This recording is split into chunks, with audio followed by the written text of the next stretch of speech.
Bonsoir. Bonsoir à toutes, bonsoir à tous.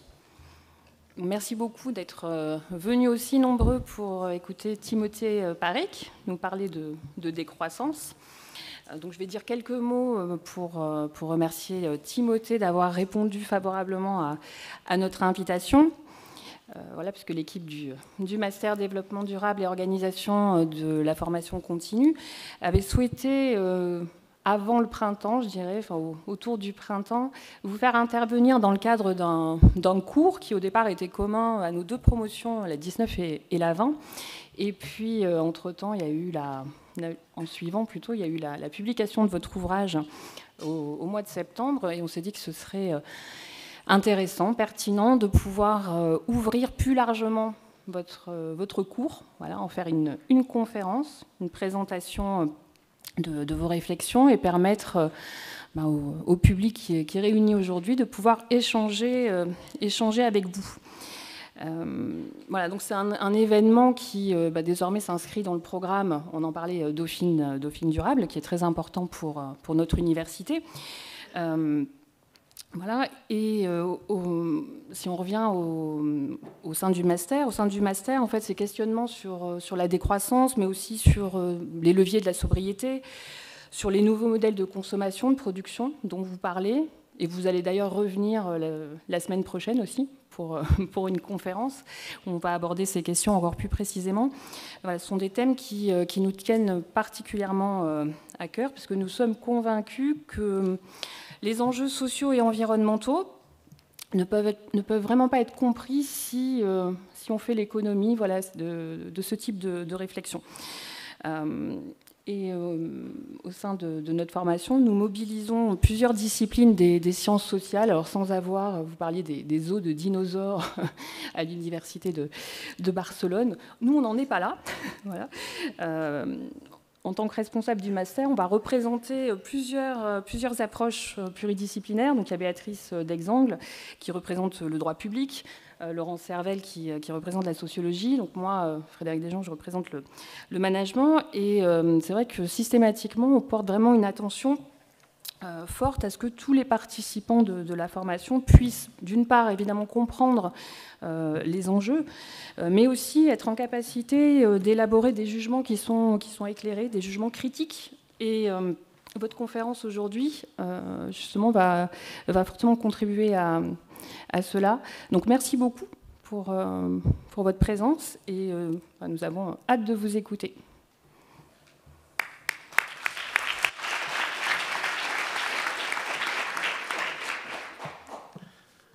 Eh ben, merci pour l'invitation. Je suis très content d'être là, surtout dans cette salle que je suis très content enfin de voir en vrai. Et je ne m'étais pas rendu compte que l'écran était aussi grand.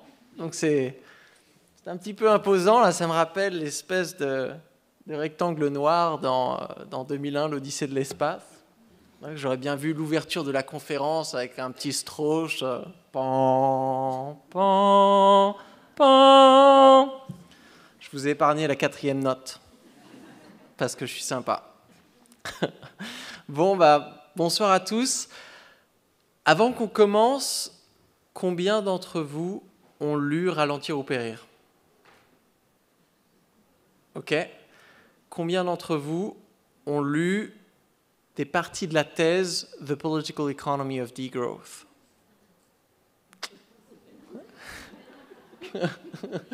Et combien d'entre vous m'ont déjà vu présenter Ralentir ou périr? Ok. Bon, très bien. Déjà, je suis très content de voir. Je pense que c'est la conférence où il y a le plus de personnes qui ont déjà lu Ralentir ou périr.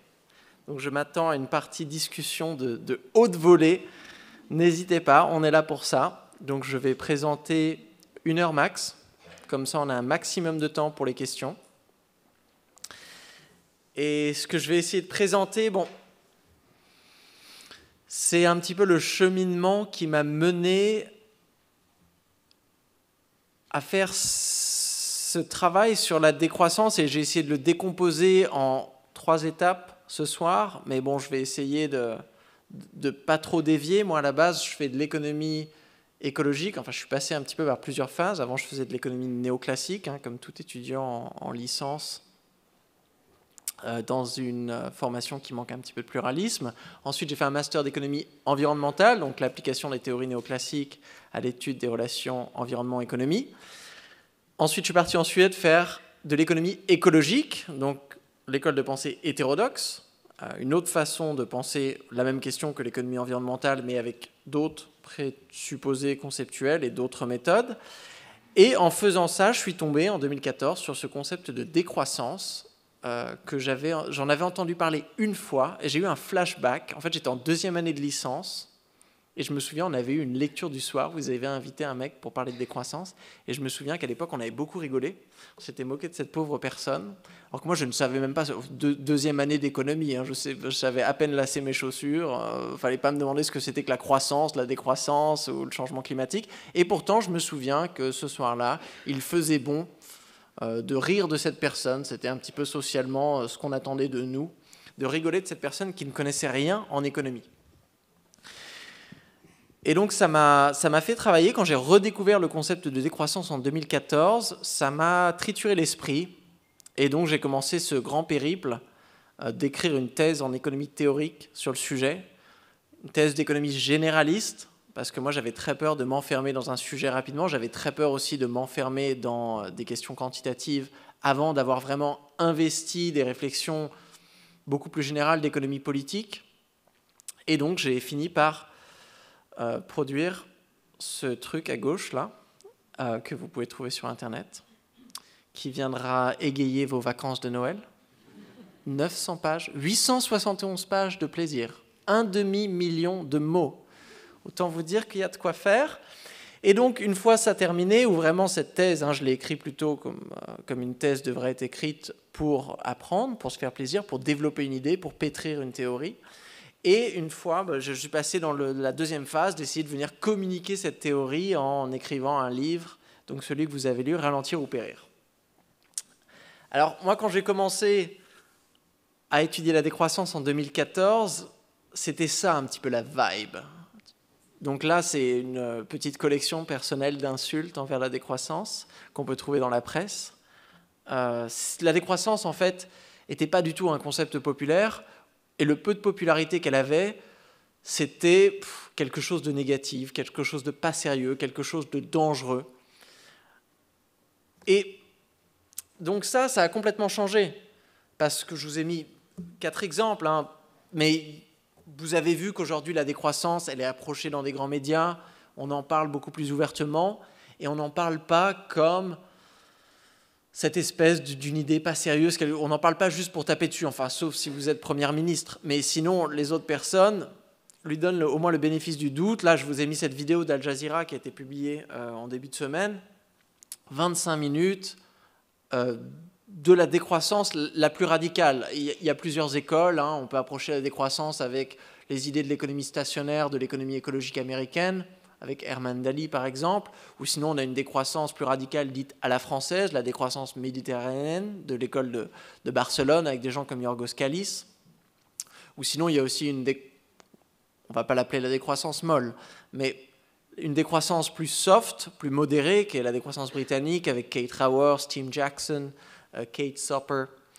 Mais là, dans la vidéo d'Al Jazeera, on voit vraiment la décroissance dans sa forme la plus radicale, avec Jason Hickel qui nous explique les concepts d'économie marxienne, d'échange inégal et l'impérialisme de la croissance dans les pays occidentaux. Donc là, vraiment, et ça, on a ça dans une vidéo, dans un grand média. Donc, le contexte a complètement changé. Et la littérature sur le sujet a suivi. En 2007, le premier article en anglais est publié dans une revue à comité de lecture. Il y en avait 3 qui ont été publiés en 2007. Aujourd'hui, on a à peu près 600. Cette année, en 2022, on dépassera les 100 articles académiques. Ça s'est beaucoup diversifié. C'est-à-dire qu'aujourd'hui, il y a par exemple une vingtaine d'articles dans les études du tourisme. Donc, cette espèce de domaine interdisciplinaire autour du tourisme. Pareil, une vingtaine d'articles dans les Organization Studies. Il y aura l'année prochaine une Special Issues sur la décroissance et le marketing. énormément d'anthropologues. Maintenant, la décroissance est arrivée en archéologie cette année. Donc c'est vraiment un concept qui voyage. Et quand le concept voyage, il ramène avec lui toute une littérature qui devient de plus en plus intéressante. Donc moi aujourd'hui, je vais essayer de connecter avec quelques concepts pour vous montrer que derrière ce concept de décroissance, en fait, et moi c'était ma grande découverte, il y a un puits conceptuel sans fond, enfin, avec un fond, mais qui est beaucoup plus riche qu'on pourrait le penser. Et ça, c'est même quelque chose qu'on peut sentir quand on lit Ralentir ou périr, mais que je n'ai pas vraiment bien réussi à retranscrire comparé à la thèse, où là, bien sûr, on peut se faire plaisir avec des listes exhaustives de concepts et des notes de bâche-page à n'en plus finir. La décroissance a vraiment des couches conceptuelles. Quelque chose d'autre qui a changé, c'est le fait que le rapport du GIEC mentionne la décroissance et la post-croissance. Donc ça, c'est la R6, dont le rapport sur l'adaptation et celui sur l'atténuation qui sont sortis avant cet été. J'ai publié deux petits articles où j'ai juste analysé comment le mot décroissance et post-croissance étaient discutés dans ces rapports, et c'est très intéressant. C'est-à-dire que vous regardez le rapport sur l'adaptation, le chapitre 18, sur les modèles de développement. Est-ce que j'ai un slide? Je n'ai pas de slide. Vous n'avez rien vu, ne spoilons pas. Et c'est pas seulement de dire la décroissance, ah machin, oui, c'est un truc, il y a des activistes qui... Non, ils font une typologie dans le chapitre 18 du rapport sur l'adaptation de 5 modèles de développement. Ça commence avec les stages de Rostow, donc le développement quantitatif sous la forme d'une croissance économique. Après, il y a le développement inclusif, le développement d'Amartya Sen avec les capacités. 5e famille, la post-croissance. Un modèle de développement indépendant de la croissance post-capitaliste, et c'est le paragraphe qui a le plus d'attention. Dans le rapport sur l'atténuation, on entre direct avec un scepticisme ou un scepticisme, vous le prononcez comme vous voulez, chacun est libre de faire ce qu'il veut. J'habite en Suède depuis 10 ans, c'est mon excuse pour faire plein de fautes de français, ok?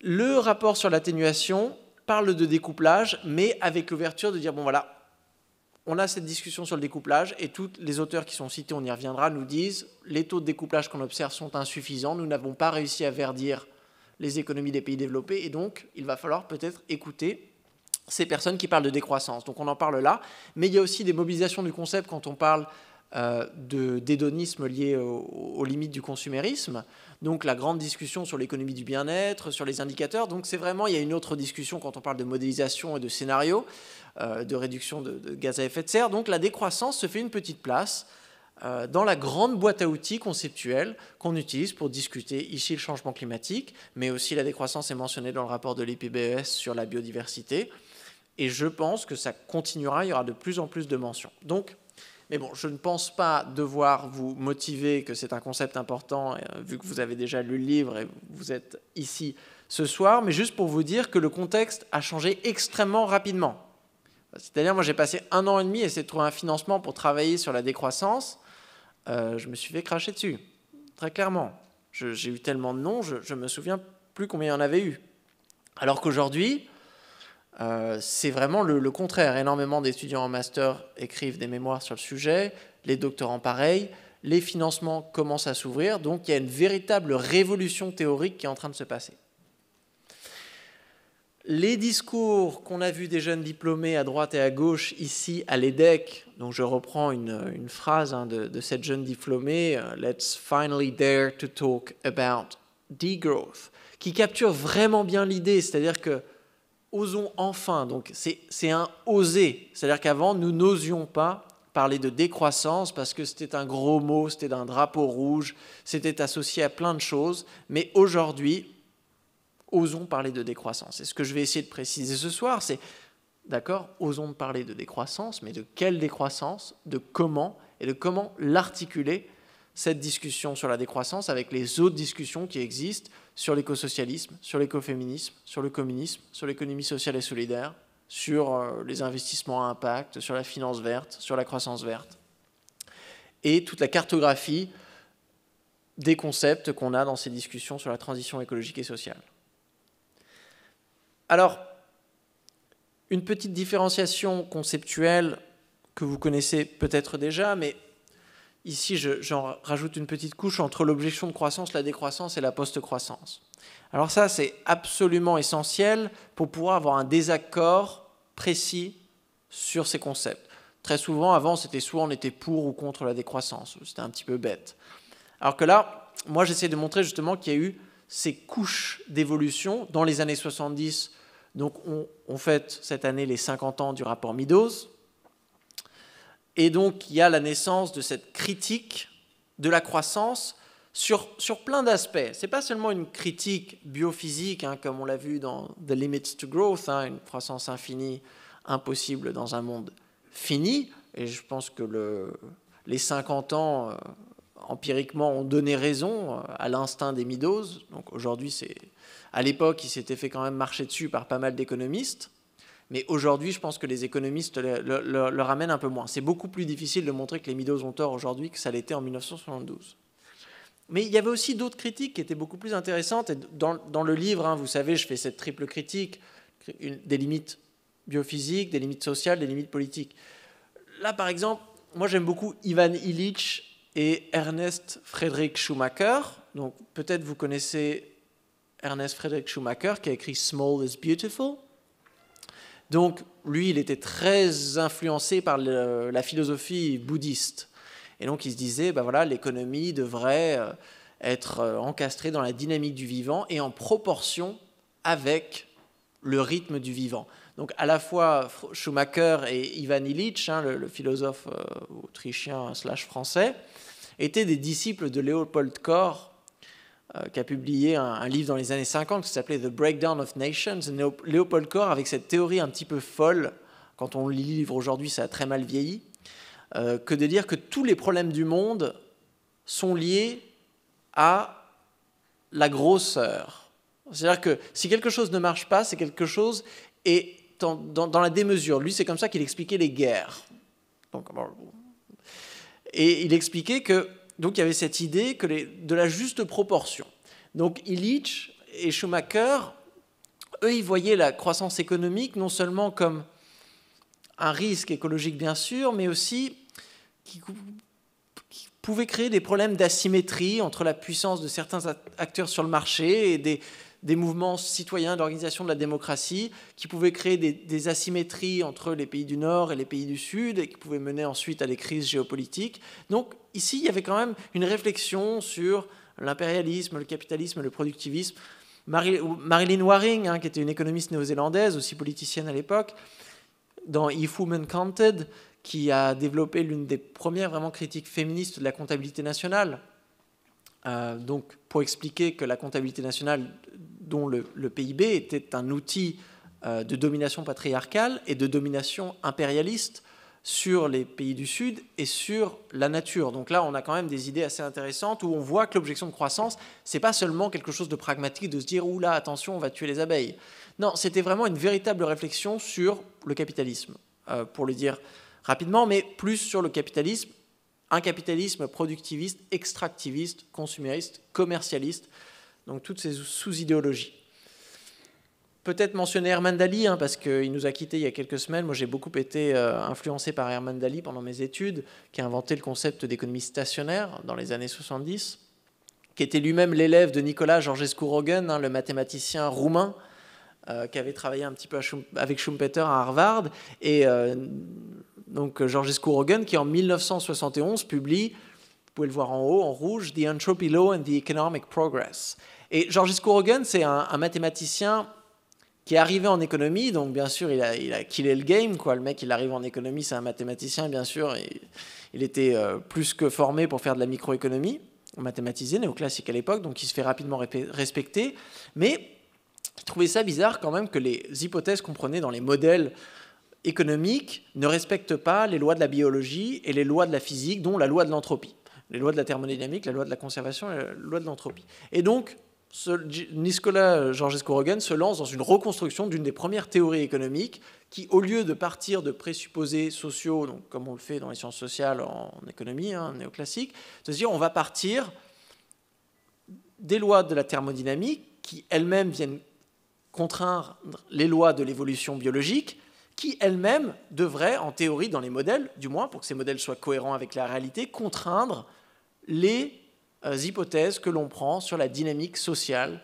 des sociétés, dont les sous-domaines économiques. Donc, il s'est passé énormément de trucs là-bas. Et d'ailleurs, pour la petite histoire, Georges Scourogen ne parlait pas de décroissance, lui, il parlait de declining.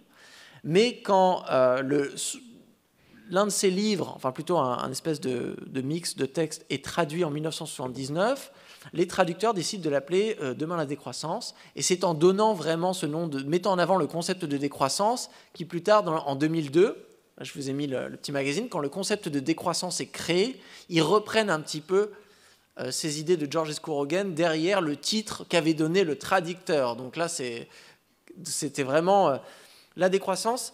Donc ça, c'est la deuxième phase. Donc après l'objection de croissance, la décroissance véritable, elle émerge en 2002, dans ce petit magazine où voilà, on a la décroissance avec des adjectifs, décroissance soutenable, décroissance conviviale, pour expliquer une théorie qui non seulement prenait en compte l'objection de croissance des années 70 et sa critique féministe, anticapitaliste, anarchiste, mais pour y rajouter vraiment une urgence écologique, de se dire, ok les gars, on est 30 ans après, les limites planétaires, elles sont derrière nous, l'urgence de la pauvreté est encore là, et encore plus intense avec l'urgence écologique qui s'y rajoute, donc nous devons décroître, ralentir les économies des pays riches pour créer une cohérence avec un développement durable. Donc à l'époque, c'était la critique du développement durable, du concept du développement comme une continuation de l'hégémonie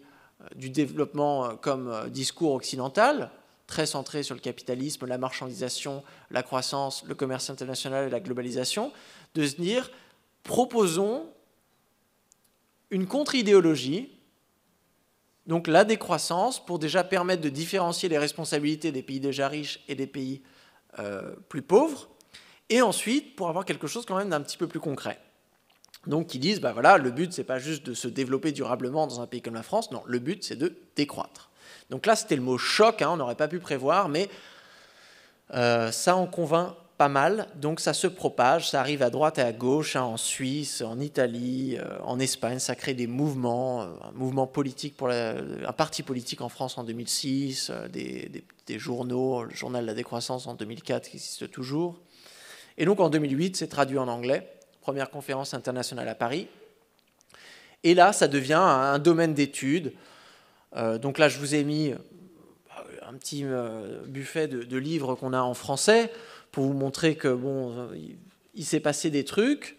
Il y a aussi beaucoup plus de livres en anglais, dont Le Jaune, que je recommande vivement, qui est la revue de littérature par excellence du domaine de la décroissance, si vous n'avez pas envie de lire les 900 pages de la thèse, et qui a été publié en juin 2022, donc c'est beaucoup plus récent. Donc si vous ne devez lire qu'un livre, lisez The Future is Degrowth.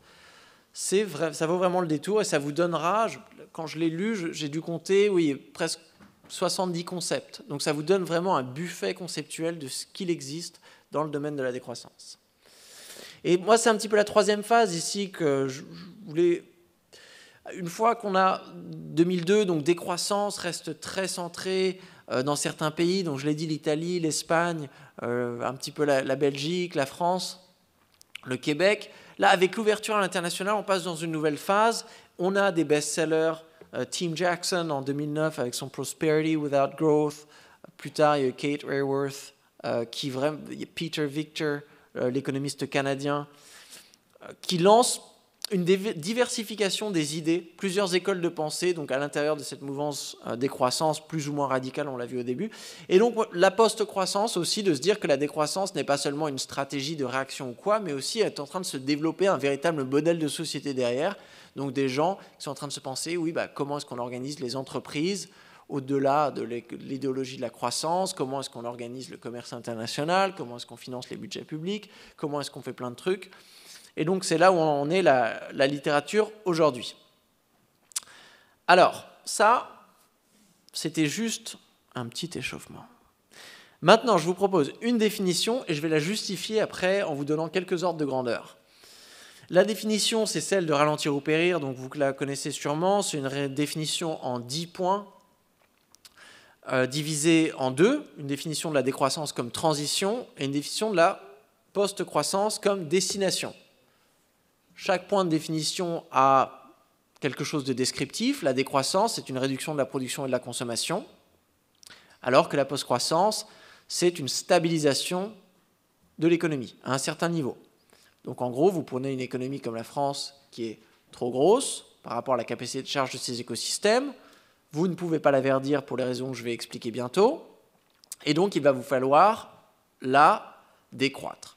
Vous la faites décroître jusqu'à ce qu'elle tienne sous les limites planétaires, et ensuite il suffit de la maintenir pour que voilà, les niveaux de production et de consommation puissent osciller en fonction des besoins, sans jamais retrouver l'exponentiel, que ce soit un exponentiel croissant ou que ce soit aussi une trajectoire exponentielle décroissante. Donc ça, c'est l'aspect, on voit très bien, écologique. Dans une phase de transition, on cherche à alléger l'empreinte écologique. Dans une phase de long terme, on cherche à conserver l'harmonie. Donc là, vous voyez, moi, j'ai beaucoup été inspiré par les théories de la proportion, donc d'Ivan Illich, de Leopold Kohr, de Friedrich Schumacher, et beaucoup du sociologue allemand Hartmut Rosa, qui lui, ne parle pas de croissance-décroissance, sa dualité, c'est l'accélération et la résonance.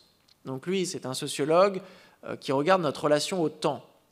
Donc lui, il analyse la croissance comme un phénomène beaucoup plus général d'accélération lié à la modernité, alors que son concept de résonance, qu'on pourrait comprendre un petit peu comme une sorte d'harmonie, c'est voilà, au lieu d'avoir des sociétés accélératives, de plutôt chercher une coïncidence, une harmonie, une proportion entre différentes sphères de la société elle-même en résonance avec les écosystèmes. Donc là, moi, j'ai mis harmonie parce que résonance, ça faisait vraiment beaucoup trop jargonneux, mais on comprend. Il y a un aspect démocratique, et oui, je vous ai mis un petit truc de nerd quand même, parce que, bon, pour arriver à identifier ces 5 points, j'ai cherché 140 définitions de la décroissance dans la littérature française et anglaise, et je les ai disséquées pour voir un petit peu ce qu'il y avait. J'ai regardé aussi comment ils ont évolué au fil des années, et je me suis rendu compte qu'on pouvait retomber toujours à peu près sur 4 caractéristiques: la soutenabilité, la démocratie, la justice et le bien-être. Et donc c'est pour ça que moi j'ai décidé de reconstruire une construction avec ces 4 points pour être fidèle un petit peu au développement du concept de décroissance depuis qu'il existe en 2002. C'est pour ça qu'on a les 4 points, soutenabilité, démocratie, justice et bien-être, qu'on retrouve à la fois symétriquement dans la définition de la transition, du trajet, et aussi dans la définition de la destination du projet. Donc l'aspect démocratique, quand on parle d'une transition, c'est qu'elle soit planifiée déjà, que ce ne soit pas quelque chose d'accidentel comme une récession, qu'elle soit planifiée, mais planifiée d'une manière démocratique. On pourra discuter de quelle forme ça prend. Quand on parle du fonctionnement permanent d'une économie, là aussi on garde cet aspect de planification démocratique, mais j'ai mis où les décisions sont prises ensemble pour avoir aussi une espèce d'ouverture sur quelque chose de plus général. On a l'aspect de justice, donc la transition qu'on fait dans un esprit de justice sociale, dans le sens où ça va venir informer qui doit décroître, quel pays, quelle région, quelle classe de consommateurs, quelle classe de producteurs, et quel phénomène redistributif on doit avoir, qui doit être protégé en premier lieu pendant cette période de décroissance. Donc là, dans l'aspect post-croissance, on a les richesses équitablement partagées, aussi pour refléter cette idée qu'une économie stationnaire ne peut pas retomber dans une accumulation asymétrique des richesses qui ensuite pourrait être utilisée, être investie quelque part et recréer une dynamique de croissance. Et vu que ça sera aussi une économie beaucoup plus petite, la problématique de la distribution des richesses, et il y a beaucoup moins de marge d'erreur. Si vous avez une économie en croissance où chaque année, voilà, vous créez de plus en plus de richesses, admettons que ce soit des richesses, oui, là, on voit que ça peut être difficile politiquement de redistribuer, de prendre aux uns, machin, mais si vous coupez le revenu national de la France en deux, là, vous n'avez vraiment pas de marge d'erreur. Il va falloir avoir des protocoles de prédistribution, de distribution et de redistribution qui sont vraiment carré laser pour que vous n'ayez pas de situation de pauvreté. Et le dernier aspect, donc bien-être, qu'on a dans la transition, c'est un souci, et qu'on a dans la post-croissance avec ce concept que j'aime beaucoup de Tim Jackson de prospérité sans croissance. Donc là, on retombe sur comment arriver à faire fonctionner une économie, satisfaire des besoins, les capacités, sans forcément devoir faire grossir cette économie et surtout, on le verra, faire grossir la partie marchande, ou plutôt monétarisée de l'économie. Alors, je vous ai mis ça, oui, juste pour montrer, dans la thèse, j'avais développé plein de principes un petit peu comme ça, je ne les ai pas récupérés dans le livre parce que c'était des longues listes et le livre, j'ai essayé d'affiner. Ça a été illustré par quelqu'un sur Twitter que je ne connaissais pas, qui a fait ces magnifiques dessins. Et c'était pour montrer que derrière la post-croissance, il y a une espèce d'utopie. Dans le bon sens du terme, c'est-à-dire il y a un projet de société qui peut être considéré comme impossible dans le point de vue du réalisme capitaliste d'aujourd'hui, mais une utopie, en fait, qui est façonnée de valeurs, l'autonomie, la suffisance, la sollicitude, c'est les 3 valeurs que j'identifie dans la thèse, qui forment la base morale de la décroissance, et par des principes d'organisation qui dérivent de ces valeurs. Donc, par exemple, si vous avez une économie de la sollicitude, on dit du care en anglais, donc une éthique de non-violence, on pourrait dire, une éthique de solidarité, ben, ça va vouloir dire que ça va venir informer vos pratiques de prédistribution. Donc peut-être ça va s'enchaîner sur une sorte, je ne sais pas, d'héritage minimum garanti pour tout le monde, des salaires, des revenus maximum, des choses comme ça. Donc là, on voit qu'il y a tout un projet derrière, un projet de société qui est assez proche du socialisme. C'est pour ça qu'aujourd'hui, en juin, il y a eu une publication dans Monthly Review d'auteurs écosocialistes et d'auteurs décroissants qui ont publié ce texte pour une décroissance écosocialiste avec 8 points de convergence. Donc, bon, c'est juste pour vous donner une petite idée. C'est assez proche du concept. Alors, ceci étant dit, je me suis dit quand même, je vais vous montrer 2-3 ordres de grandeur pour justifier ces choses-là. Avant ça, petite question à main levée. Qui pense aujourd'hui que l'on va pouvoir verdir la croissance en France? Waouh! Facile. Donc, je passe. Non, mais ça, c'est génial, parce que moi, vraiment, là, on remonte il y a 5-6 ans, parler contre la croissance verte, c'était vraiment, les gens, les économistes te regardaient et disaient, mais le lourdeau, quoi, il n'a rien compris. C'était dire que la Terre était plate à un géographe, dire que la croissance verte était impossible. Mais je veux quand même vous montrer un truc, parce que ça a été publié dans les semaines, voilà, dans les semaines et mois qui précèdent. Il y a eu un article dans The Economist et dans Vox il y a 2 semaines. Il y en a eu un dans The Financial Times, Economics may take up to net zero all on its own, en septembre. Et tous ces articles, ils partagent cette espèce d'optimisme quant à notre capacité de verdir la croissance. Tous ces articles font référence à un seul graphe. Ce graphe. Ce graphe est une sorte de fantôme qui me hante.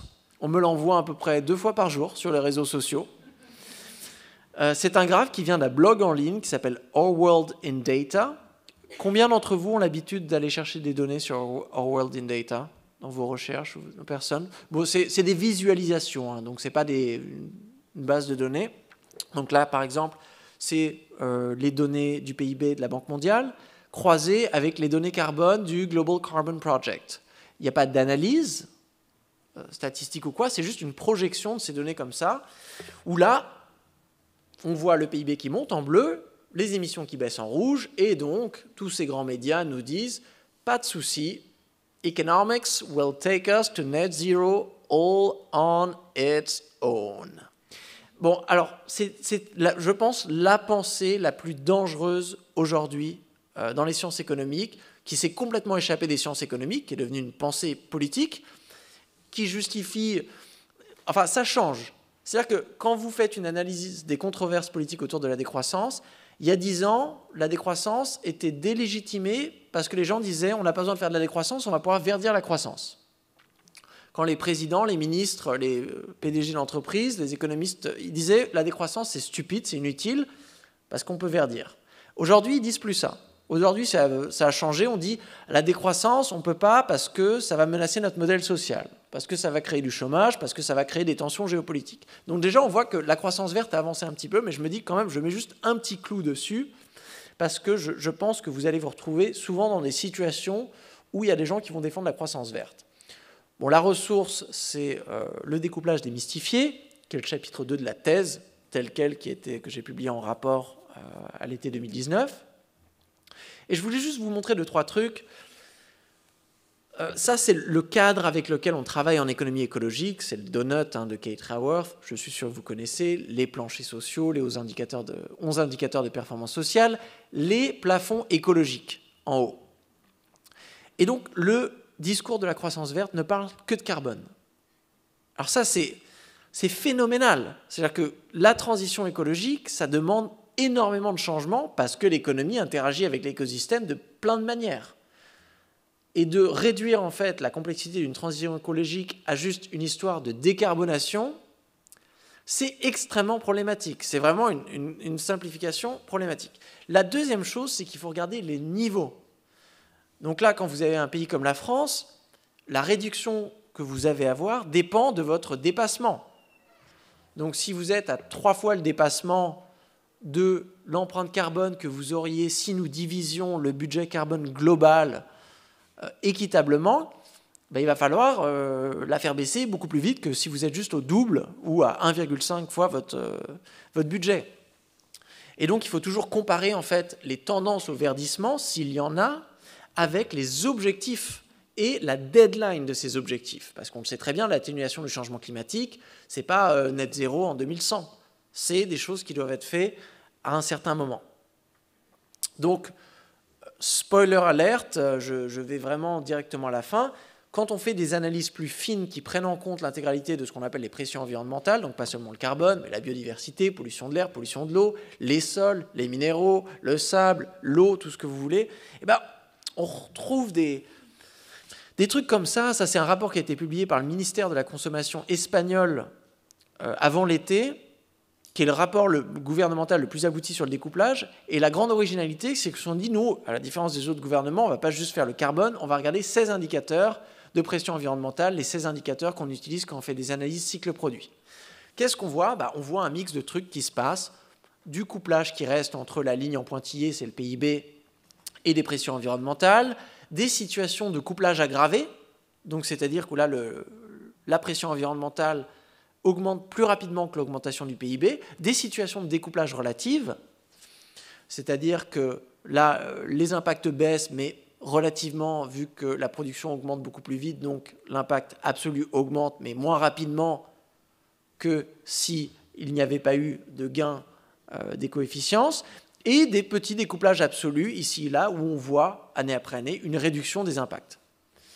Donc là, c'est le récapitulatif, toujours, dès qu'on entend parler de découplage, qui est le terme technique derrière croissance verte, toujours demander, OK, quel degré ? Est-ce que c'est un découplage qui est relatif ? Est-ce que c'est un découplage, s'il est relatif, à quel niveau ? Est-ce qu'il est absolu ? S'il est absolu, est-ce que c'est moins 0,1% par an ou est-ce que c'est moins 10% par an ? Parce que tous les deux, c'est des découplages absolus. Et là, on se fait souvent enfumer par le graphe. Par exemple, on l'a vu ici, regardez en bas, où, waouh, la Nouvelle-Zélande a réduit ses émissions de 5% de 2005 à 2019.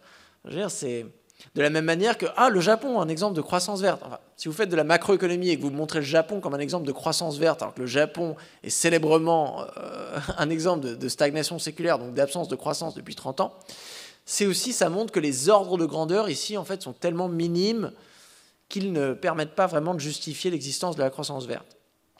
Alors, je continue avec des données plus précises pour la France. Quand j'ai vu le graphe, moi qui connais un petit peu quand même les données en France, je me suis dit, c'est bizarre qu'ils nous annoncent moins 25% de réduction d'empreinte carbone entre 1995 et 2021. Les empreintes carbone, c'est ultra compliqué. Il faut des modèles input-output, donc c'est normal qu'on utilise différents modèles, différentes données, on a des résultats différents. Les empreintes carbone sont marquées nulle part. Il faut calculer à la main l'empreinte de tous les trucs qu'on importe, donc avec les émissions dans des pays où on connaît mal, et on déduit l'empreinte de tous les trucs qu'on exporte. Là, c'est plus facile parce qu'on les produit en France et on a des données carbone qui sont meilleures, mais qui ne sont pas parfaites non plus. Donc avec les données françaises, on voit qu'en fait la réduction n'a été que de 9% de 1995 à 2021. Donc là déjà, je veux dire, si la France donc, est censée être l'un des champions de la croissance verte, l'un des seuls 20 pays au monde qui a réussi vraiment à soi-disant découpler, en fait c'est juste pour le carbone, et la chose qu'elle a réussi à faire, c'est juste de baisser ses émissions de 9% depuis 1995, avec, vous voyez, quand même une jolie petite stabilisation à partir de 2010. Enfin, pour appeler ça une réduction, il faut vraiment être un mathématicien très précis. Moi, en tant qu'économiste écologique, je vois plutôt une stabilisation problématique qu'une réduction véritable. Et pareil pour l'empreinte matière, qui est stable en France. Mais donc là encore, quand on le met dans le cadre des limites planétaires, ça veut dire qu'aujourd'hui, nous n'arrivons pas à faire rentrer l'économie avec sa taille actuelle de production et de consommation dans la capacité de charge des écosystèmes. Là, pour l'empreinte matière, qui serait à peu près 3 fois moins que l'empreinte matière qu'on a aujourd'hui en France. Donc on n'arrive pas à réduire l'empreinte matière tout en continuant soit à produire et consommer la même chose, PIB stable, et encore moins, je pense, en produisant plus. Un autre truc. Donc là, c'est les moins 25%. Vous voyez, c'est la ligne rouge des émissions de consommation, donc c'est-à-dire d'empreinte carbone, de la France de 1995 à 2021. Quand vous lissez en fait en évolution par année, vous regardez les années où l'empreinte a augmenté, les années où elle a stagné, les années où elle a baissé, rouge quand ça augmente, jaune quand ça stagne, vert quand ça baisse, vous vous rendez compte que 90% de la baisse sur la période est concentrée sur 4 ans, 2008-2009, 2019-2020. Quiz économie. Quel est le point commun entre ces deux périodes? Bon, c'est des périodes de récession. On le sait maintenant très bien. Les seuls moments où on a réussi à véritablement faire baisser les émissions de gaz à effet de serre, c'était des moments où on a ralenti l'économie. Donc c'est un petit peu marrant que le seul graphe qui est mobilisé pour justifier le discours de la croissance verte, en fait, nous montre le contraire. Donc là encore, même pour soi-disant le meilleur pays du monde, le champion, avec le carbone qui est soi-disant être la chose qu'on a le mieux réussi à verdir, en deux temps, 3 mouvements, on arrive à montrer quand même qu'il n'y a pas grand-chose derrière.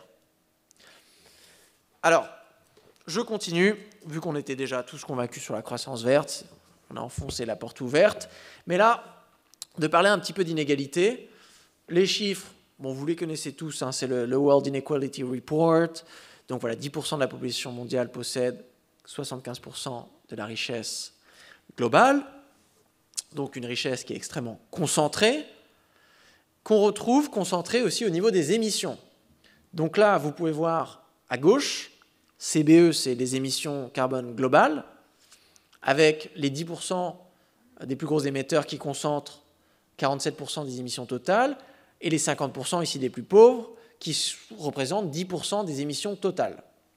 Donc là, j'ai ajouté 2-3 petites données à droite pour vous montrer à quoi ça correspondait. Hein, pour faire partie de ces 1% là, du rouge, il faut être au-dessus de 10 000 euros par mois et posséder plus de 800 000 euros. Donc en France, pour être dans les 1% des mieux payés, je crois qu'il faut avoir un revenu au-dessus de 6 500 euros. Et vous êtes dans les 1% des mieux payés. Pour être dans les 10% des mieux payés en France, il faut dépasser les 3 500 euros. Donc là, on voit que bon, bien sûr, on a des émissions qui sont ultra concentrées à l'échelle du globe, donc tout de suite qui viennent enterrer cette vieille théorie comme quoi le changement climatique serait un problème de démographie.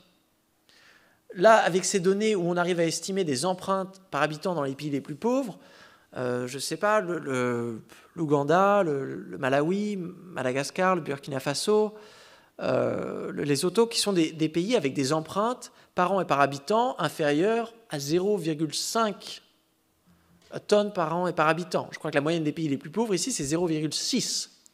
Donc là, on voit bien que si on fait comme Thanos dans les Avengers et on ferme le poing pour supprimer aléatoirement la moitié de la population du monde, c'est pas la stratégie la mieux. Je pense qu'il faudrait mieux inviter Thanos à Davos. Voilà le lapsus révélateur. Il fait son petit ménage, voilà. Puis là, il supprime 47% des émissions globales. Je plaisante, bien sûr, vous ne me citez pas là-dessus. Donc, ça, c'était un snapshot statique. Voilà le snapshot dynamique depuis les années 90, assez stable. Hein, les plus pauvres concentrent presque des miettes d'émissions globales. Les plus riches constituent la part du lion. Donc là, c'est pour modifier encore dans un esprit de justice sociale, ça va vouloir dire que si le budget global est limité, s'il faut le partager, eh ben, ça va vouloir dire que les gros consommateurs qui sont dans des situations des pays déjà riches, qui n'ont pas besoin forcément de consommer plus, je pense que si d'un coup on interdit les SUV en France, personne ne basculera dans une pauvreté abominable, eh ben, ça va nous permettre de faire augmenter la part des plus pauvres. Là, dans une étude qui a été publiée en février, qui estime que pour amener les 3,5 milliards de personnes les plus pauvres au-dessus d'un seuil de 5,5 $ par jour, ça fera augmenter les émissions globales de 18%. Donc il faut prendre ça en compte. Vous savez que le GIEC nous dit qu'il faut faire baisser les émissions globales. Hein, c'est ça l'objectif. Donc si ça va augmenter de 18%, c'est-à-dire qu'il va falloir trouver les 18% et encore plus, réduire quelque part d'autres.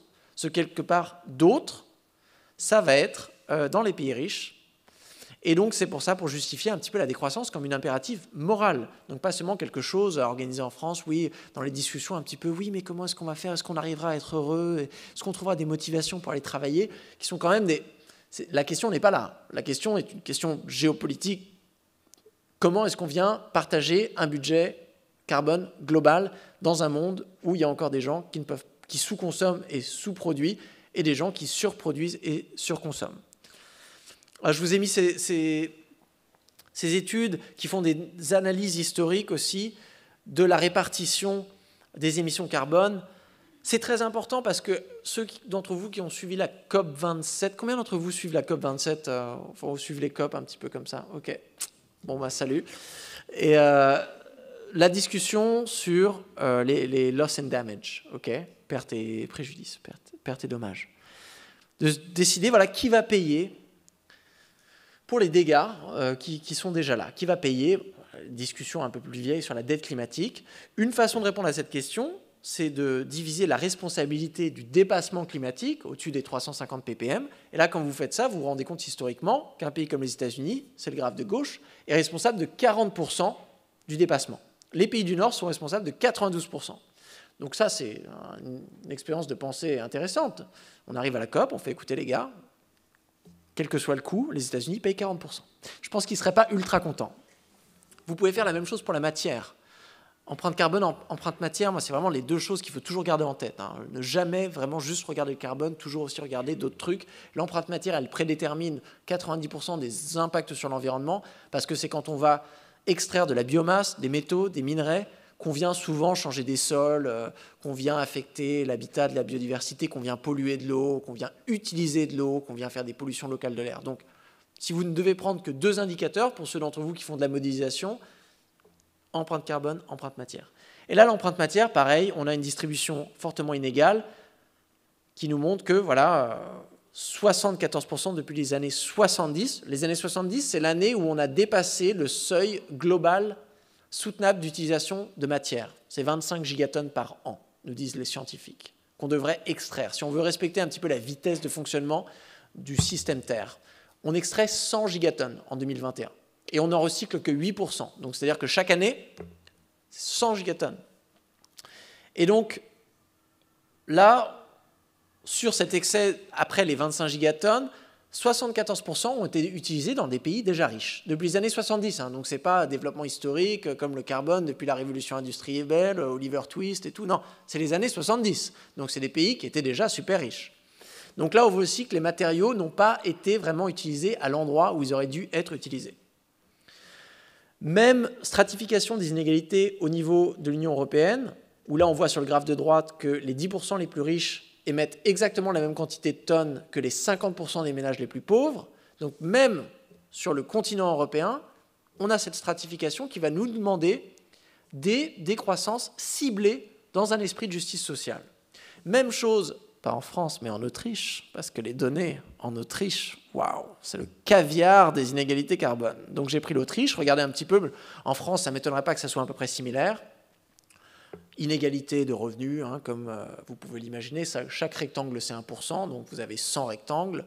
Et là, on mesure dans le graphe de gauche que les 10% les plus riches des Autrichiens, représentés par le bleu le plus foncé, eh ben, ils reçoivent 22% du revenu total.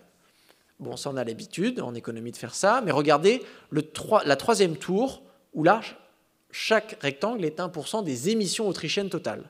Et là, on voit, pareil, que le bleu le plus foncé, là, les 10% les plus riches représentent voilà, 3 lignes, hein, donc 15, 16, 17% des émissions nationales. Donc là aussi, on a cette stratification qui va vouloir dire que si vous voulez réduire les émissions dans un pays comme l'Autriche ou comme la France, eh ben, la responsabilité, les modes de vie qui vont changer, les modes d'investissement qui vont changer, eh ben, ça sera tout d'abord, ça sera en proportion de la richesse et des revenus. Ça, je vais passer, on y reviendra sur les questions si vous voulez savoir l'empreinte carbone de l'investissement et du patrimoine financier des milliardaires. Juste parce qu'il y a un dernier point à faire sur le bien-être. Et là, je vous montre mon graphe préféré. Franchement, ça, c'est mon prochain tatouage. Sur le dos. Bam. C'est une étude qui a été faite avec le Donut, comparaison internationale de 144 pays, un pays par point, un point par pays. La trace derrière, c'est l'évolution depuis les années 90. Okay, sur l'axe horizontal, vous avez les limites planétaires. Le plus vous êtes vers la droite, le plus vous avez dépassé vos limites.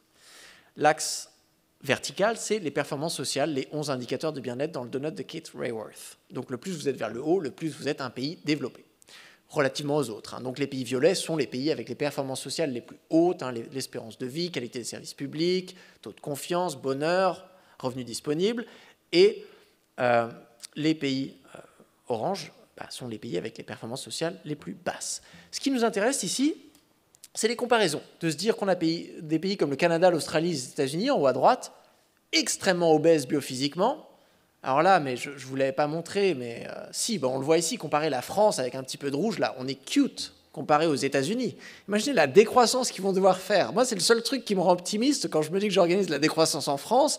Je me dis, au moins, je ne l'organise pas aux États-Unis.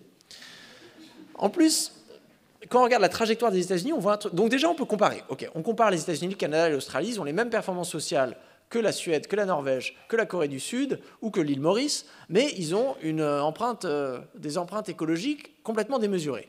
Donc là, d'un côté, en pensée en économie institutionnelle, on se dit, au moins, il y a une marge de manœuvre quand même de comprendre qu'on peut s'organiser de différentes manières. La mobilité, l'alimentation, le logement, doit y avoir des manières qui nous permettent d'atteindre la même qualité de vie, mais à moindre coût écologique.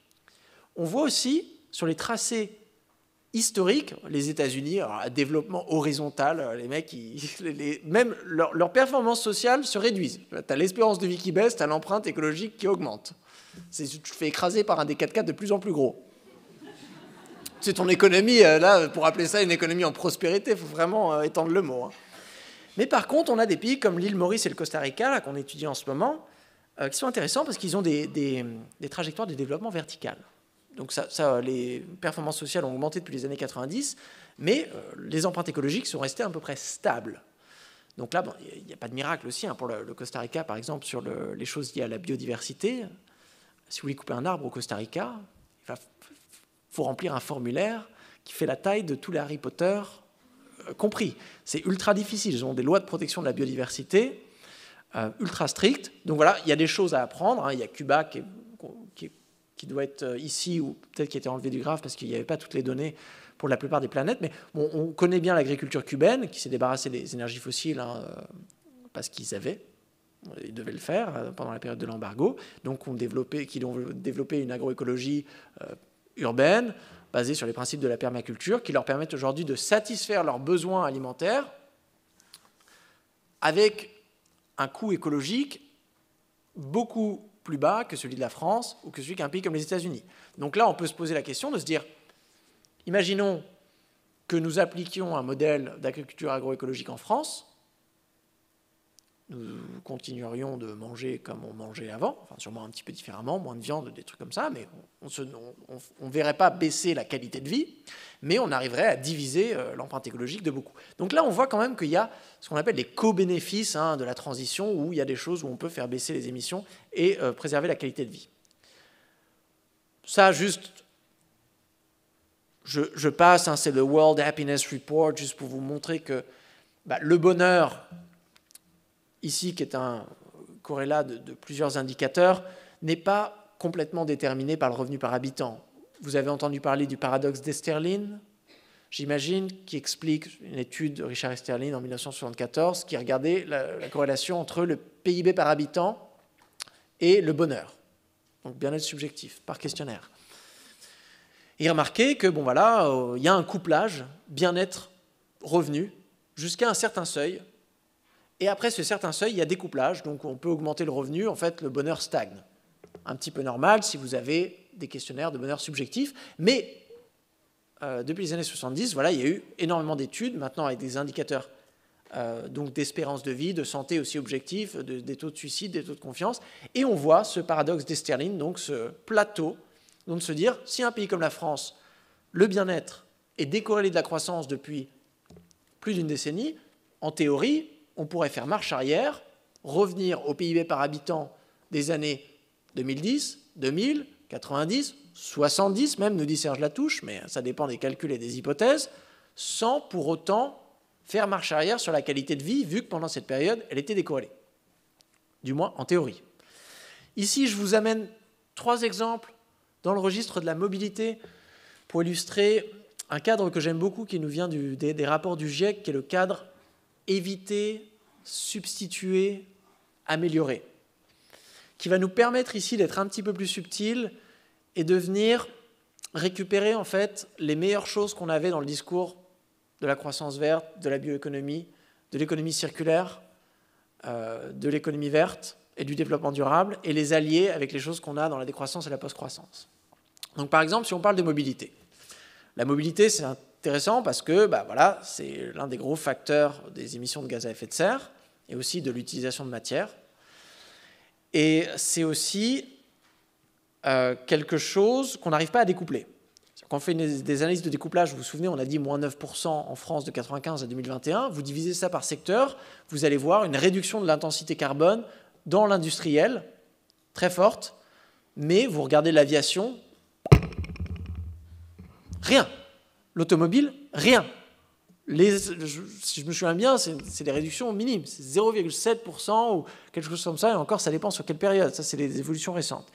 Donc la stratégie de l'évitement, qui correspond très bien à la décroissance, c'est de se dire, si on n'arrive pas à verdir un truc, aujourd'hui, si on n'a pas d'avion à hydrogène, si les biocarburants ne nous permettent pas vraiment de faire voler un avion sans pression environnementale, il va falloir voler moins. Il n'y a pas le choix. Donc là, c'est la stratégie de l'évitement. On peut aller chercher l'éco-bénéfice si on se dit, je ne vais plus à New York pour ma conférence, je fais ma conférence en ligne. Voilà. Là, on peut bien comprendre qu'on peut arriver à s'arranger socialement d'une autre manière. On peut aussi ici mobiliser l'esprit de la justice sociale parce que les vols sont extrêmement concentrés. Le droit à l'avion est extrêmement inégalitaire. 95% de la population mondiale n'a jamais pris l'avion. Même en France, la plupart des gens ne prennent pas l'avion. Et des gens qui prennent l'avion, la majeure partie des émissions est concentrée sur ceux qui prennent beaucoup l'avion, c'est-à-dire plus de 3 fois par an. Donc, si vous regardez les gens qui prennent plus de 3 fois l'avion par an, c'est tous des super riches. Top 20%. Donc là, vous pouvez vous dire, là, on peut faire des stratégies d'évitement qui ne vont pas jeter quelqu'un dans la pauvreté la plus extrême. Donc là, on voit aussi qu'avec cette lentille des inégalités, ça nous permet aussi de mettre des rapports avec le bien-être. Parce que si vous supprimez les jets privés, des choses comme ça, vous savez que ça ne va pas faire baisser l'espérance de vie de votre pays. Alors que si vous interdisez le chauffage, un truc comme ça, ou vous mettez une taxe générale sur le carbone, qui peut avoir des répercussions en précarité énergétique, il peut y avoir, des coupures dans des hôpitaux, dans des écoles, comme on en parle, là, on peut avoir des effets réels sur les taux d'éducation, sur l'espérance de vie, et donc faire baisser les performances sociales. Donc là, on voit que cibler des biens et des services qui sont extrêmement concentrés, c'est une façon aussi d'avoir des gains faciles, on va dire, des gains sans risque. Stratégie d'évitement, alors bien sûr, il y a des choses qu'on ne peut pas éviter. Et c'est là qu'on passe à la stratégie de la substitution. Cette étude, je l'adore, elle est ultra mignonne. Ça nous dit que si tout le monde sur l'échelle de la planète faisait autant de vélos que les Néerlandais, on ferait baisser les émissions globales carbone de 20%. Et d'un peu moins si on faisait autant de vélos que les Danois, parce que les Danois font moins de vélos que les Néerlandais. Mais ça nous montre que voilà, si je dois me rendre de A à B, c'est ça la satisfaction de mon besoin de mobilité. Et que j'y allais en voiture. Mais d'un coup, à Paris, voilà, maintenant il y a des pistes cyclables. Pour faire mon trajet de A à B, j'ai une subvention pour acheter un vélo électrique. Le travail a installé une douche. J'ai des potes avec qui pour aller au travail. J'ai un vélo cargo adapté pour apporter mes enfants à la crèche. Donc j'arrive à satisfaire mon besoin avec le vélo au lieu de prendre la voiture. Là, on a substitué en fait un mode de transport pour un autre. On garde le même déplacement. Je vais toujours de A à B. Ce n'est pas de l'évitement où on ne le fait pas.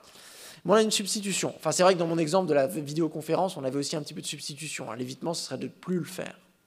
Comme la publicité, par exemple.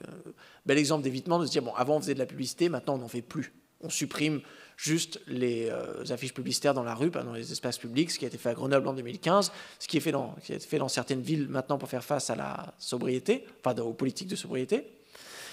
Donc là, ce serait de l'évitement total. Là, on n'est plus sur des stratégies de substitution. Et là, on arrive à la troisième catégorie, qui est celle de l'amélioration, où là, vraiment, on est dans le territoire de la croissance verte. De se dire, ben voilà, le SUV qui devrait être utilisé par les services de haute montagne dans les Alpes, qui sont probablement voilà, l'une des seules personnes avec les agriculteurs, je ne sais qui vont pouvoir, qui ont besoin d'utiliser des 4x4, et ben eux, ils n'ont pas réussi à éviter, ils n'ont pas pu substituer, parce que le vélo cargo pour les secours de haute montagne dans les Alpes, je ne suis pas sûr que ça soit ouf. Et ben là, on peut utiliser de se dire, si on doit produire des 4x4 pour satisfaire ses besoins, autant produire les 4x4 les plus sobres possibles. Ça peut être n'importe quoi, électrique, biocarburant, on choisit, c'est une question technique. Et bien sûr, les partager, en partager l'usage pour en produire le moins possible. Mais là, on voit déjà qu'avec ce triple filtre de l'évitement, la substitution et de l'amélioration, on arrive déjà à se mettre en désaccord sur différents trucs. Et donc, c'était la logique que je voulais montrer parce qu'à chaque niveau, si on applique cette sphère de pensée, OK, planification démocratique, dans un esprit de justice sociale, dans le souci du bien-être, on peut dénicher des co-bénéfices et des stratégies qui ne vont pas backfire. Alors là, c'est la grande discussion, moi, en étant à l'étranger, en Suède, dès que je vais à une conférence, c'est marrant, en France, on me demande pourquoi est-ce que la taxe suédoise a fonctionné. Parce qu'ils ont une taxe suédoise sur le carbone depuis 1991, c'est genre la Ferrari des taxes carbone. Et quand je suis en Suède, on me demande pourquoi la taxe carbone française a merdé. Tu vois, j'ai la double spécialité pour savoir pourquoi l'une a marché, l'autre a merdé. Et donc, cet esprit de la justice sociale, c'est pour être sûr justement de ne pas créer des espèces d'impasses comme ça, où on a des changements qui s'auto-bloquent, qui ne sont pas acceptables démocratiquement, qui mènent à des impasses. Enfin, l'impasse aujourd'hui, tout outil de prix du carbone est gelé politiquement en France, après le traumatisme des gilets jaunes, alors qu'en Suède, on a une tonne à 118 € la dernière fois que j'ai regardé.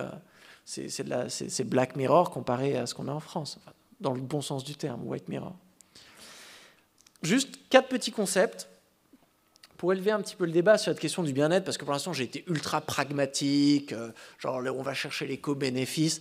Dans la décroissance, il y a quand même une nouvelle relation à la consommation, il y a une philosophie de vie, sobriété heureuse, disait Pierre Rabhi, abondance frugale, disait Serge Latouche, la simplicité volontaire, le grand concept québécois, l'hédonisme alternatif de Kate Soper, le minimalisme japonais et américain, où là, avec le slogan de moins mais mieux, de se dire que dans des sociétés de croissance capitalistes hypermarchandisées, eh ben on se retrouve coincé dans des obligations à consommer qui nous obligent aussi à travailler pour pouvoir gagner le salaire, pour la plupart d'entre nous, qui va nous permettre d'avoir le pouvoir d'achat pour accéder à ces marchandises. Alors que si on arrivait à avoir une réflexion individuelle sur nos besoins, mais aussi collective sur l'usage des choses que l'on a déjà, pour partager des objets, par exemple, au lieu tous d'avoir un appareil à raclette chez nous qu'on utilise une fois par an, alors qu'on pourrait quand même, en 2022, arriver à avoir une organisation, un partage un petit peu plus harmonieux des appareils à raclette. Et oui, je suis un communiste du fromage. N'en déplaise aux végains, je suis désolé, il faut que je trouve un nouvel exemple.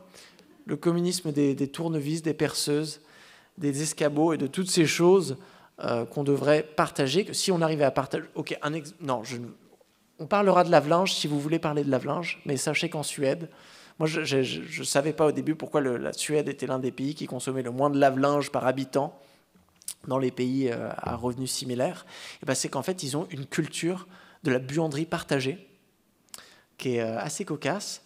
Et ben, en fait, c'est très très rare d'avoir son propre lave-linge. Et donc, vous partagez ces lave-linges culturellement, c'est accepté, tout le monde le fait, les riches, les pauvres, que vous habitiez à la campagne, que vous habitiez en ville. Et donc là, c'est un bel exemple de voir l'éco-bénéfice, de se dire, déjà, on garde la même qualité de vie, on peut toujours faire autant de machines qu'on en faisait avant. D'ailleurs, on augmente la qualité de vie parce que, autant vous dire que les machines à laver que vous partagez avec un immeuble de 50, c'est des trucs béton ultra stylés, vous avez toute une salle et tout, de la place pour faire sécher vos trucs, c'est ultra luxueux. Et vous minimisez, bien sûr, vous faites baisser l'empreinte écologique. Donc là, on a des exemples de co-bénéfices. Et bien sûr, si on a à produire moins de machines à laver, on doit passer moins de temps de travail pour les fabriquer, pour extraire les minéraux et l'énergie pour les fabriquer, pour payer les personnes qui vont faire, je ne sais pas, la publicité, le service après-vente. Donc on peut voir à travers des logiques de simplicité volontaire à l'échelle individuelle, mais aussi collective, de sobriété organisée, on pourrait dire, on arrive vite, si on agrège, à des phénomènes de décroissance macroéconomique. Donc on peut partir des deux sens. Là, nous, on a commencé du point de vue macroéconomique pour atterrir un peu à l'individuel, mais on aurait pu faire le contraire. Cet exemple, là, ça fait déjà 1 heure, donc je pense que pour un vendredi soir, je vais peut-être juste vous parler de quoi? De ce truc-là. Allez, ok, on finit là-dessus. C'est un article que j'ai publié avec des collègues qui reprend un travail que j'avais commencé dans ma thèse, où j'avais compté le nombre de propositions qu'on trouvait dans la littérature sur la décroissance.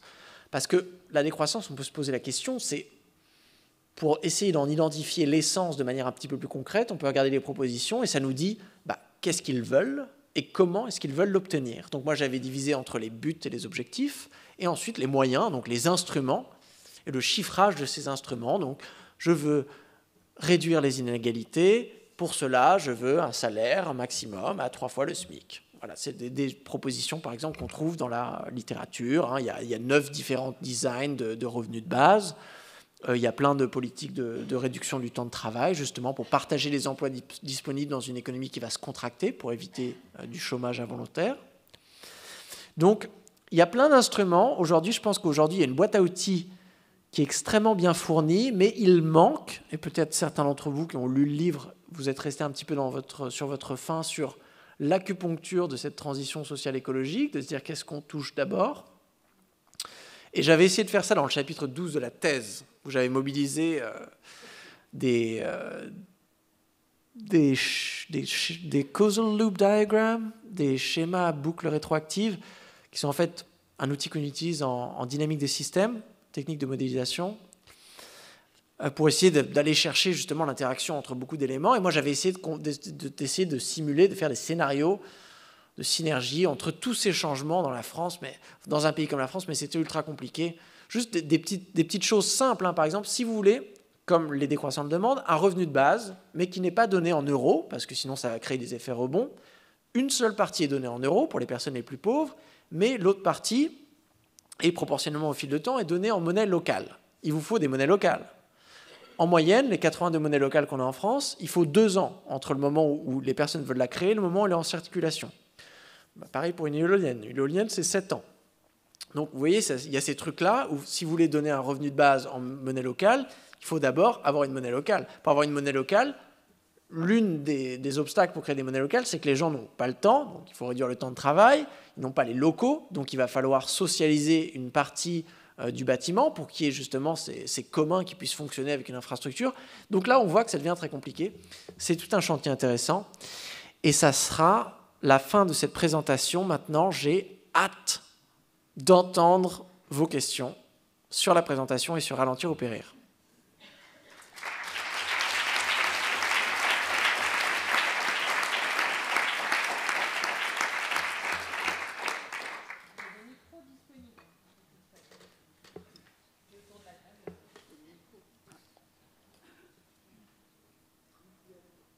Ça marche? Allô? Ouais. Merci beaucoup pour la présentation. Vous avez mentionné Nicolas Gorgecu-Roegen qui va chercher à expliquer les activités économiques en partant de la matière et l'énergie qui est extraite plutôt que des facteurs de production mobilisés comme on faisait classiquement. Et on entend pas mal d'ingénieurs qui ne sont pas économistes du coup dans le débat public ces récentes années qui vont faire ce lien très fort entre la disponibilité énergétique et du coup la croissance et la récession. Par exemple que la crise des subprimes serait plus ou moins due au pic de pétrole conventionnel. Et du coup, le corollaire de ça, ça serait que avec le pétrole qui sera de moins en moins disponible, et du coup une énergie dense et peu chère qui sera de moins en moins là, la décroissance sera du coup en fait quelque chose d'un peu qui arrivera quoi qu'il arrive et il faudra juste l'organiser.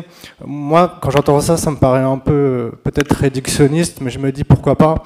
Je voulais savoir si du coup ce lien entre énergie, disponibilité énergétique et croissance de l'activité économique était quelque chose qui se vérifiait empiriquement. Et quel était votre avis à ce sujet-là en général?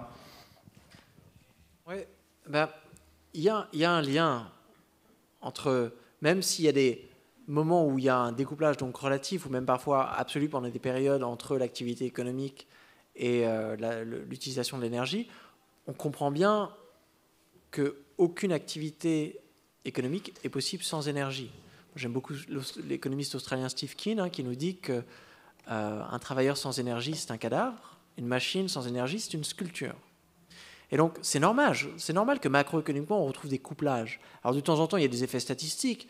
En France, on n'extrait pas notre pétrole, on n'extrait pas nos minéraux, on n'extrait pas nos biocarburants, enfin, pas une partie. Une grande partie de notre nourriture aussi est importée. Donc, on a les esclaves énergétiques de Jean-Marc Jancovici. Et moi je suis assez convaincu que théoriquement, l'économie, l'activité économique et la croissance, qui n'est que l'agitation de l'activité économique, ne pourra jamais être complètement déconnectée de l'énergie. Et donc la corollaire, c'est que si d'un coup on a une raréfaction de l'énergie, ça va venir imposer une réduction de l'activité. J'ai envie de dire, on est en train de la vivre aujourd'hui. Qu'est-ce qui se passe quand on a des pénuries d'électricité? Le plan du gouvernement, c'est d'avoir une liste de quelles usines on va venir couper, d'abord, pas que des usines, maintenant des écoles, ou n'importe. Donc on voit, là elle est où la croissance dématérialisée? Pas de souci, on n'a plus d'électricité, mais il n'y a pas de souci, l'économie, elle continue à créer de la richesse. Donc là, je pense que ces expériences de raréfaction de l'énergie, elles nous montrent ça. Deuxième point sur un concept fondamental. Leroy, Energy Return on Energy Invested. C'est le ratio entre la quantité d'énergie que vous allez utiliser pour extraire une quantité d'énergie. Vous utilisez un baril de pétrole pour faire fonctionner une machine qui va extraire 30 barils de pétrole. Donc vous avez un ROI de 1 à 30. Okay? Le problème, c'est qu'on extrait l'énergie au début la plus facile à extraire. Texas, les barils à 400 mètres, tu creuses à la cuillère. C'est pas les barils de la mer du Nord où tu dois construire une plateforme, creuser 1 kilomètre sous l'eau, des trucs comme ça. C'est pas les barils du schiste canadien qui demandent un effort. Donc on voit que les IROI baissent. Quand un IROI baisse, le ratio, ça veut dire qu'il faut sacrifier de plus en plus d'énergie pour obtenir de l'énergie. De la manière, pareil pour les minéraux. Au début, vous trouvez de l'or dans vos jardins, c'est ultra concentré. Ah, mamie, j'ai trouvé un truc. Là, maintenant, il faut aller chercher des tout petits trucs, ça demande énormément d'efforts. Donc, pour moi, ça me paraît normal, Georges Escourogan, son application de l'entropie, est de se dire que, au fil du temps, ça va être de plus en plus difficile de maintenir en fait une certaine taille économique. Et on sait aussi que l'ROI des énergies renouvelables est beaucoup plus faible que l'ROI des barils de pétrole. Donc ça aussi, ça va venir restreindre la disponibilité de l'énergie dans une économie qui ne fonctionnera qu'avec des énergies renouvelables, qui est de toute manière les trajectoires sur lesquelles on va devoir se diriger. Donc là, pour moi, ça veut dire qu'une économie qui ne fonctionne avec des énergies renouvelables aura forcément des taux de croissance beaucoup plus faibles. Et là, on est déjà de retour après la décroissance à une économie de post-croissance, qu'une économie qui d'un coup découvre du pétrole. D'ailleurs, ce n'est pas un miracle que la croissance économique est née à la révolution industrielle. C'est-à-dire, avant la révolution industrielle, la croissance économique est corrélée parfaitement à la population, à la croissance démographique, ce qui est normal. Vous avez plus de personnes, vous avez plus d'agitation économique. révolution industrielle, énergie fossile, et là, ch'ta. Donc oui. J'essaie de faire des réponses courtes, c'est ma résolution pour 2023. J'y arrive pas.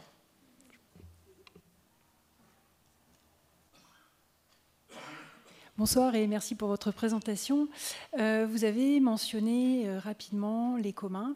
Est-ce que vous pourriez développer votre vision de leur rôle dans une économie post-croissance? Est-ce que c'est une place centrale ou... Ouais. Alors, le commun, de la manière dont je l'utilise, est surtout associé au verbe, un processus de commoning, donc de création d'une gestion partagée d'une ressource. Le commun, c'est 3 choses. C'est une ressource, une communauté et un protocole d'utilisation. Le commun, c'est un mode d'allocation de production qui est alternatif à l'entreprise à but lucratif qui produit des marchandises qui vont être allouées à travers un marché. Donc par exemple, avant on avait des encyclopédies payantes. C'était des marchandises que des entreprises produisaient. Les entreprises décidaient quoi produire et elles le vendaient à des utilisateurs qui décidaient quoi acheter. C'était la relation, c'est comme ça qu'on organisait la production d'encyclopédies. Vient Wikipédia, un commun digital, où là, il n'y a plus d'entreprise à but lucratif, il n'y a plus de marchandises vendues. Là, c'est une ressource, c'est Wikipédia, la connaissance, une communauté, les gens qui écrivent des articles, les gens qui lisent, et un protocole. Un protocole, c'est-à-dire qu'on organise qui peut participer, comment participer, qui peut lire, comment est-ce qu'on finance pour payer les serveurs du site. Le marché, l'entreprise à but lucratif, c'est 2 molécules constitutives du modèle capitaliste. Quand on va venir démarchandiser une partie de l'économie, on va transformer des choses qui étaient gérées à travers la logique des marchés en commun. Donc par exemple, si vous avez un réseau de partage d'objets dans votre quartier, pour partager les perceuses, les appareils à raclette, c'est un commun. Vous avez des ressources, c'est l'appareil à raclette, les chabots, là, vous avez l'escabeau, vous avez votre communauté, et vous avez un protocole. Peut-être, réciprocité, tu ne peux pas garder l'appareil à raclette. Non mais ça fait la 14e raclette en novembre, Henri. Tu ne penses pas que c'est un petit peu trop? Vous avez un protocole social, mais vous n'avez pas de prix. Donc tout ce que vous faites ne sera pas enregistré dans la comptabilité nationale. Comme le bénévolat, le volontariat, les associations sportives, tout ça, ça ne crée aucune richesse aux yeux de la comptabilité nationale. Donc c'est pour ça aussi que si on vient démarchandiser une grande partie de l'économie, le PIB s'effondre d'une certaine manière. Mais le PIB s'effondre, mais on a un modèle de gestion de ces ressources qui, on pourrait dire, est plus efficace. Par exemple, moi j'ai comparé les EHPAD à but lucratif. Bon, déjà, on peut faire la division entre EHPAD à but lucratif, EHPAD public ou EHPAD coopératif à lucrativité limitée. Pour ceux d'entre vous qui ont lu le livre Les Fossoyeurs, qui généralise quand même quelque chose qu'on savait, que la qualité des soins dans les EHPAD à but lucratif est souvent moindre que dans les EHPAD publics. Pourquoi? Parce qu'une entreprise à but lucratif, elle n'est pas là pour boire l'eau des pâtes, elle va minimiser les coûts, et donc ça va avoir des conséquences sur la qualité du service, alors que la logique des fonctionnaires et de l'utilité publique, c'est de répondre à un besoin. Pareil, si vous êtes une coopérative, genre une SKIC, à lucrativité limitée, vous allez prendre des décisions, mais vu que vous savez que personne ne peut s'enrichir derrière, vous n'allez pas vraiment vous dire on va mettre quelqu'un dans une situation de danger juste pour arriver à rogner quelques coûts si vous n'en avez pas vraiment besoin. Mais on pourrait regarder aussi des modèles, le Furai Kipu au Japon par exemple, qui s'est développé dans les années 90, c'est une monnaie complémentaire qui a été utilisée pour créer un réseau national de réciprocité d'aide à la personne.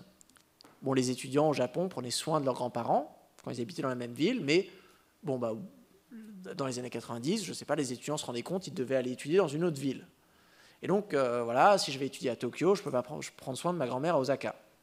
Mais si je trouve quelqu'un qui vient de Osaka à Tokyo, je me dis, je prends soin de ta grand-mère pendant 1 heure, tu prends soin de ma grand-mère pendant 1 heure. Donc, ils ont créé le Furai Kipu, qui est cette espèce de monnaie complémentaire pour organiser la réciprocité des soins. Là, pareil, en fait, c'est un système d'allocation économique au sens anthropologique du terme, ça vient satisfaire un besoin, mais c'est un système social qui n'est pas compté dans la comptabilité nationale. Donc si aujourd'hui on disait par exemple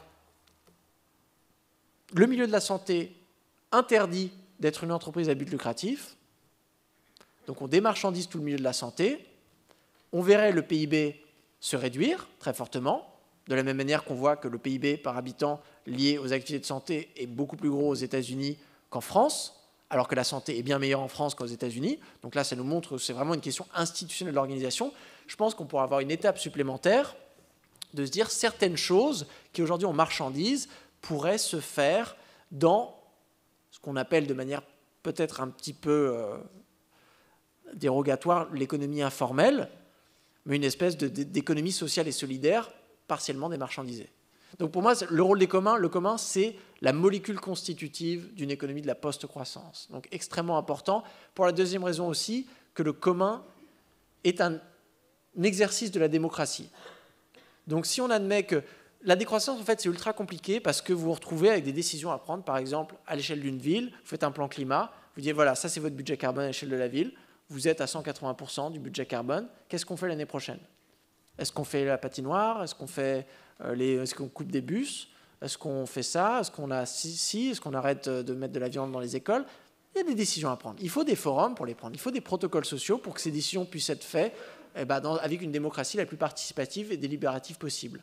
Donc se dire que si, à chaque fois qu'on décide de produire des trucs, on organise cette production dans des communs, les coopératives d'usagers est une forme de commun aussi, et donc des communs de production, des communs de consommation, des communs bancaires aussi qui existent. Ne me lancez pas sur les communs bancaires. On prend d'autres questions, mais peut-être on revient sur les communs bancaires après.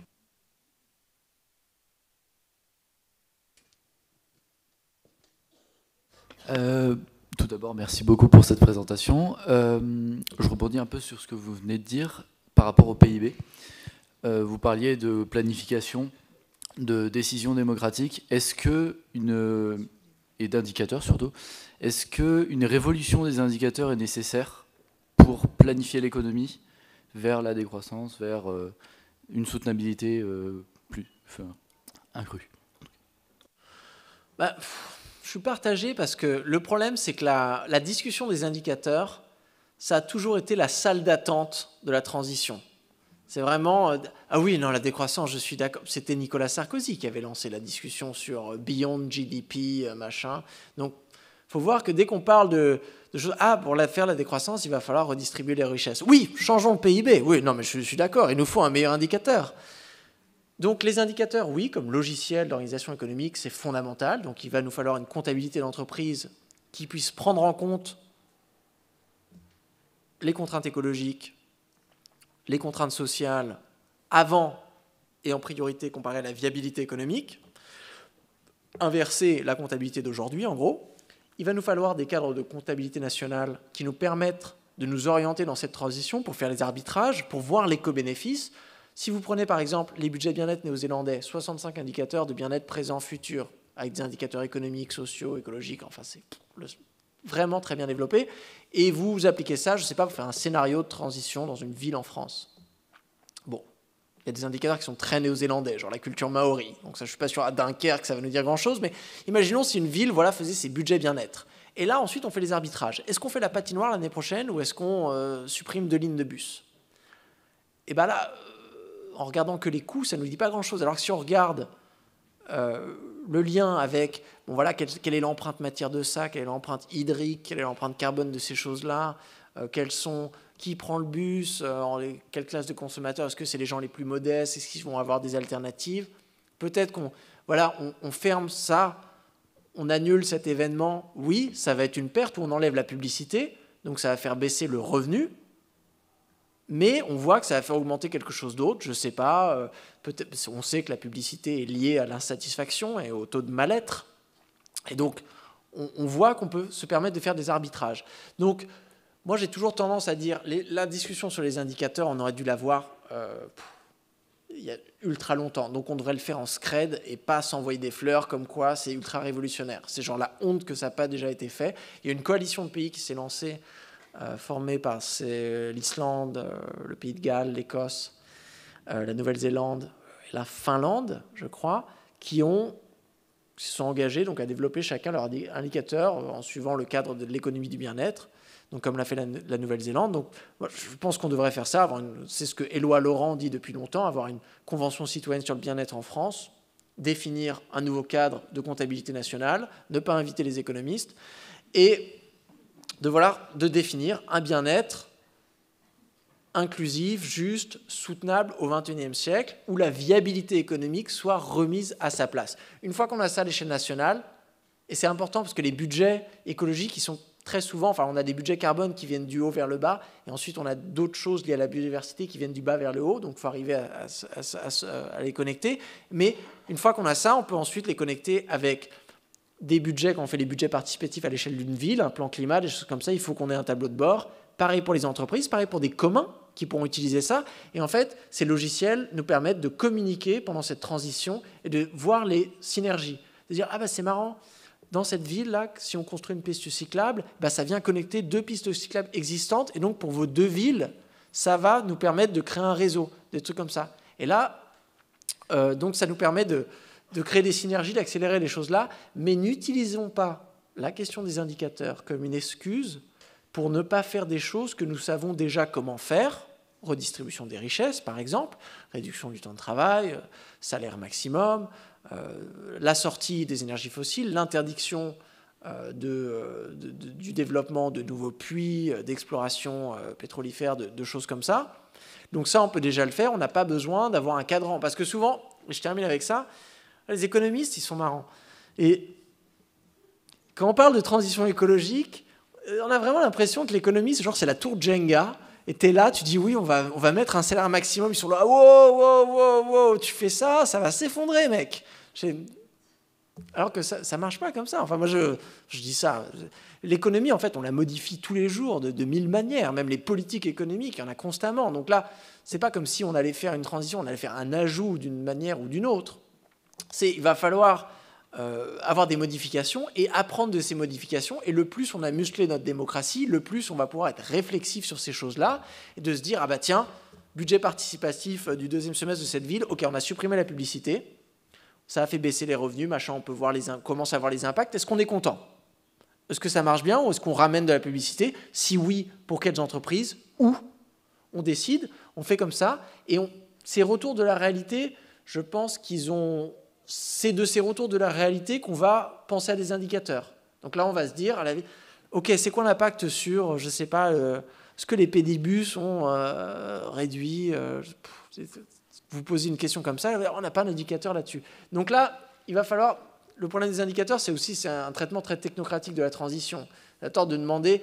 Là, vous savez, le PIB, donc, qui a été créé dans les années 30, officialisé à l'échelle des Nations Unies en 1953, révisé dans ce magnifique manuel de 720 pages que vous pouvez lire en ligne si vous avez vraiment rien à faire. Je pense que c'est la dernière activité que vous pouvez faire sur Terre. C'est le fond du fond. Ça vous explique un manuel qui explique comment calculer le PIB. Là, il y a une nouvelle réforme, je crois qu'il va arriver en 2025. Si je me souviens bien, la dernière, c'est 2008. Et donc là, on pourrait penser, oui, peut-être qu'on va verdir le PIB, mettre des choses comme ça. Mais même là, ça n'a pas l'air d'aller dans cette direction. C'est 2025. Hein. Vous savez que les actions, le GIEC nous dit, c'est ces années qu'on va devoir les faire. Donc même là, de se dire les indicateurs, il faut faire très attention à cette discussion. Oui, moi j'avais une question sur la planification démocratique.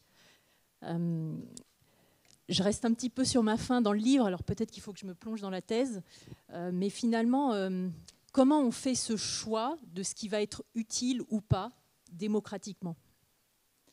Même si ce n'est pas votre spécialité, je ne sais pas.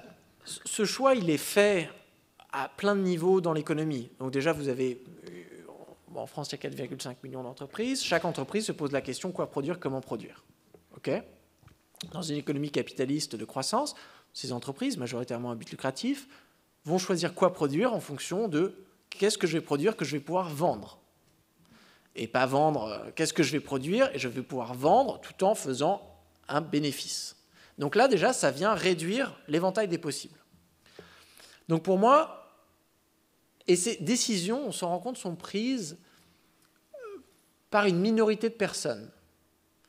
Donc c'est en ça qu'elles sont peut-être, on pourrait dire, pas démocratiques. Donc l'économie aujourd'hui, toute économie est planifiée, l'économie est toujours planifiée. Donc aujourd'hui, elle est juste planifiée de manière plutocratique par les gestionnaires et les actionnaires de ces entreprises. Et encore plus si on a une concentration dans les grandes entreprises qui décident quoi produire en fonction de ce qui permet de s'enrichir le plus rapidement et le plus facilement possible. L'économie, elle est planifiée comme ça aujourd'hui. Donc moi, quand je parle de planification démocratique, ça pourrait être un changement aussi simple de dire, voilà, toutes les entreprises deviennent, au moins des entreprises avec plusieurs employés deviennent des coopératives à lucrativité limitée. Donc vous prenez les mêmes décisions, hein, c'est toujours quoi produire, comment produire, mais vous avez une gouvernance multipartie prenante, comme dans les sociétés coopératives d'intérêt collectif. Donc quand vous prenez ces décisions, et ben, votre conseil d'administration, ce n'est pas juste le PDG en WhatsApp avec les actionnaires, c'est représentant des employés, représentant de la municipalité, de l'ONG du coin, représentant de la coopérative de consommateurs. Et quand vous décidez quoi produire, eh ben, y a des gens qui peuvent voilà, on va produire un frigo connecté. Et là, il y a les consommateurs qui vont dire, mais en fait, on n'a pas besoin de frigo connecté. Et il y a la personne de l'agence environnementale qui va vous faire, non mais les gars, vous vous rendez compte, si vous voulez renouveler tous les frigos en France, là, ça va nous prendre, je ne sais pas, 20% de notre budget carbone pour la ville. Parce qu'on vraiment, on a besoin de ça. Les ingénieurs, ils vont vous faire, bon, écoutez, nous, franchement, les frigos connectés, ce n'est pas le défi du moment, quoi. On préférait travailler sur d'autres trucs. Et là, il va y avoir une petite bataille politique. Et peut-être le gestionnaire, les actionnaires qui attendaient peut-être un retour sur investissement, de toute façon, avec la lucrativité limitée, ils ne pourraient pas s'enrichir de fou. Donc, OK, on va faire un autre truc. Qu'est-ce que vous voulez faire? Peut-être on veut faire d'autres trucs. Donc là, on a cette gouvernance partagée et éloignée un petit peu de l'impératif du profit qui, et c'est l'hypothèse, nous permettrait de créer des choses qui sont beaucoup plus riches en valeur d'usage, comme disent les marxistes, hein, donc en capacité de satisfaction d'un besoin, même s'ils sont très pauvres en valeur d'échange, c'est-à-dire en valeur financière. Mais on voit que... Donc là, c'est la planification démocratique, comme je l'imagine, à l'échelle d'une entreprise. À l'échelle de la consommation, on l'a vu, aujourd'hui, comment est-ce qu'on planifie notre consommation? On décide individuellement ou par ménage de quoi acheter en fonction de ce qui est disponible. Vous allez au supermarché, et vous choisissez si vous voulez acheter une Danette ou un Actimel ou je ne sais pas quoi. Ça fait longtemps que je n'ai pas habité en France. Et alors que ça serait complètement différent, si on imagine on a un commun de partage d'objets, là, le protocole change. La disponibilité des choses change, la façon dont on peut y accéder change, le rythme à lequel on peut les consommer change. Pareil, si vous avez, je ne sais pas, une coopérative de consommateurs ou à l'échelle d'un quartier, voilà, vous décidez d'avoir votre propre truc qui ressemble à un supermarché, mais vous décidez de qui peut vendre des trucs dedans. Vous dites, OK, l'agriculture biologique, la map du coin, pourquoi pas, ça oui. Et bien là, c'est un phénomène de planification démocratique de la consommation. Là, pareil, si on se met un budget participatif à l'échelle de la ville, et bien là, on voit qu'on a une planification différente. Donc moi, à travers ça, dans le livre, j'essaye de casser un mythe qui existait beaucoup en économie politique, comme quoi il y avait une division entre le capitalisme, un système non planifié, spontané, émergent, et le socialisme, le communisme, où il y a une planification directe de la production. J'ai toujours trouvé ça bizarre, parce que la production ne se passe jamais toute seule. À un moment donné, il y a un mec qui va décider, on va faire un pneu, on va faire un pneu, on va faire un pneu. Donc ça peut être un mec dans un bureau, ça peut être un mec dans une coopérative, ça peut être un mec dans un gratte-ciel à New York. Tout est forcément planifié de la même manière que tout est forcément rationné. Alors là, c'est le deuxième truc. J'ai fait l'exemple tout à l'heure, voilà, des rationnements par les prix. On peut rationner par les prix, on peut rationner par d'autres règles, des règles de priorité, premier arrivé, premier servi, des choses comme ça. Donc moi, quand je parle de planification démocratique, si c'est une complexification, moi j'ai l'impression que le capitalisme, c'est un petit peu le Tetris de l'économie. Tu produis des trucs, tu regardes juste l'argent, c'est assez facile de prendre des décisions. Alors que là, si on veut une économie du bien-être, et une économie du bien-être qui puisse exister sous contrainte écologique, ça va vouloir dire qu'il va falloir faire des choix, et la qualité de ces choix va dépendre de la complexité des protocoles démocratiques qu'on aura. Et là, on retombe sur Léopold Kohr, bam, oh la connexion, 360 degrés, où Léopold Kohr nous disait... Bien sûr, la démocratie, si on veut qu'elle soit participative, ne peut fonctionner que dans des structures de petite taille. Vous ne pouvez pas avoir une démocratie participative chez Total. Ce n'est pas possible. Donc, le rétrécissement des entreprises, repenser l'urbanisme pour avoir aussi une démocratie territoriale qui puisse fonctionner de manière participative, va être nécessaire pour avoir cette planification, pour que cette planification soit juste et efficace dans le sens économique et anthropologique du terme, c'est-à-dire qu'elle parvienne à satisfaire des besoins et qu'elle soit réflexive. Parce que dans un mode de régime post-croissance, imaginez que d'un coup vous avez une sécheresse que vous n'avez pas vu venir, ou vous avez une espèce qui disparaît, je ne sais pas, ou vous avez une panne d'électricité. Et bien là, d'un coup, il va falloir vite arriver à prendre des décisions. Donc là, on voit, et de la même manière, si, je ne sais pas, on découvre une manière de recycler, si quelqu'un invente un avion à hydrogène, des trucs comme ça, on a des productions potentielles qui apparaissent. De la même manière, il faudrait qu'on puisse décider de dire, bon, bah, écoutez les gars, on a 10% de plus de budget carbone, parce qu'on a réussi à trouver des technologies d'émissions négatives. Génial. Qu'est-ce qu'on en fait ?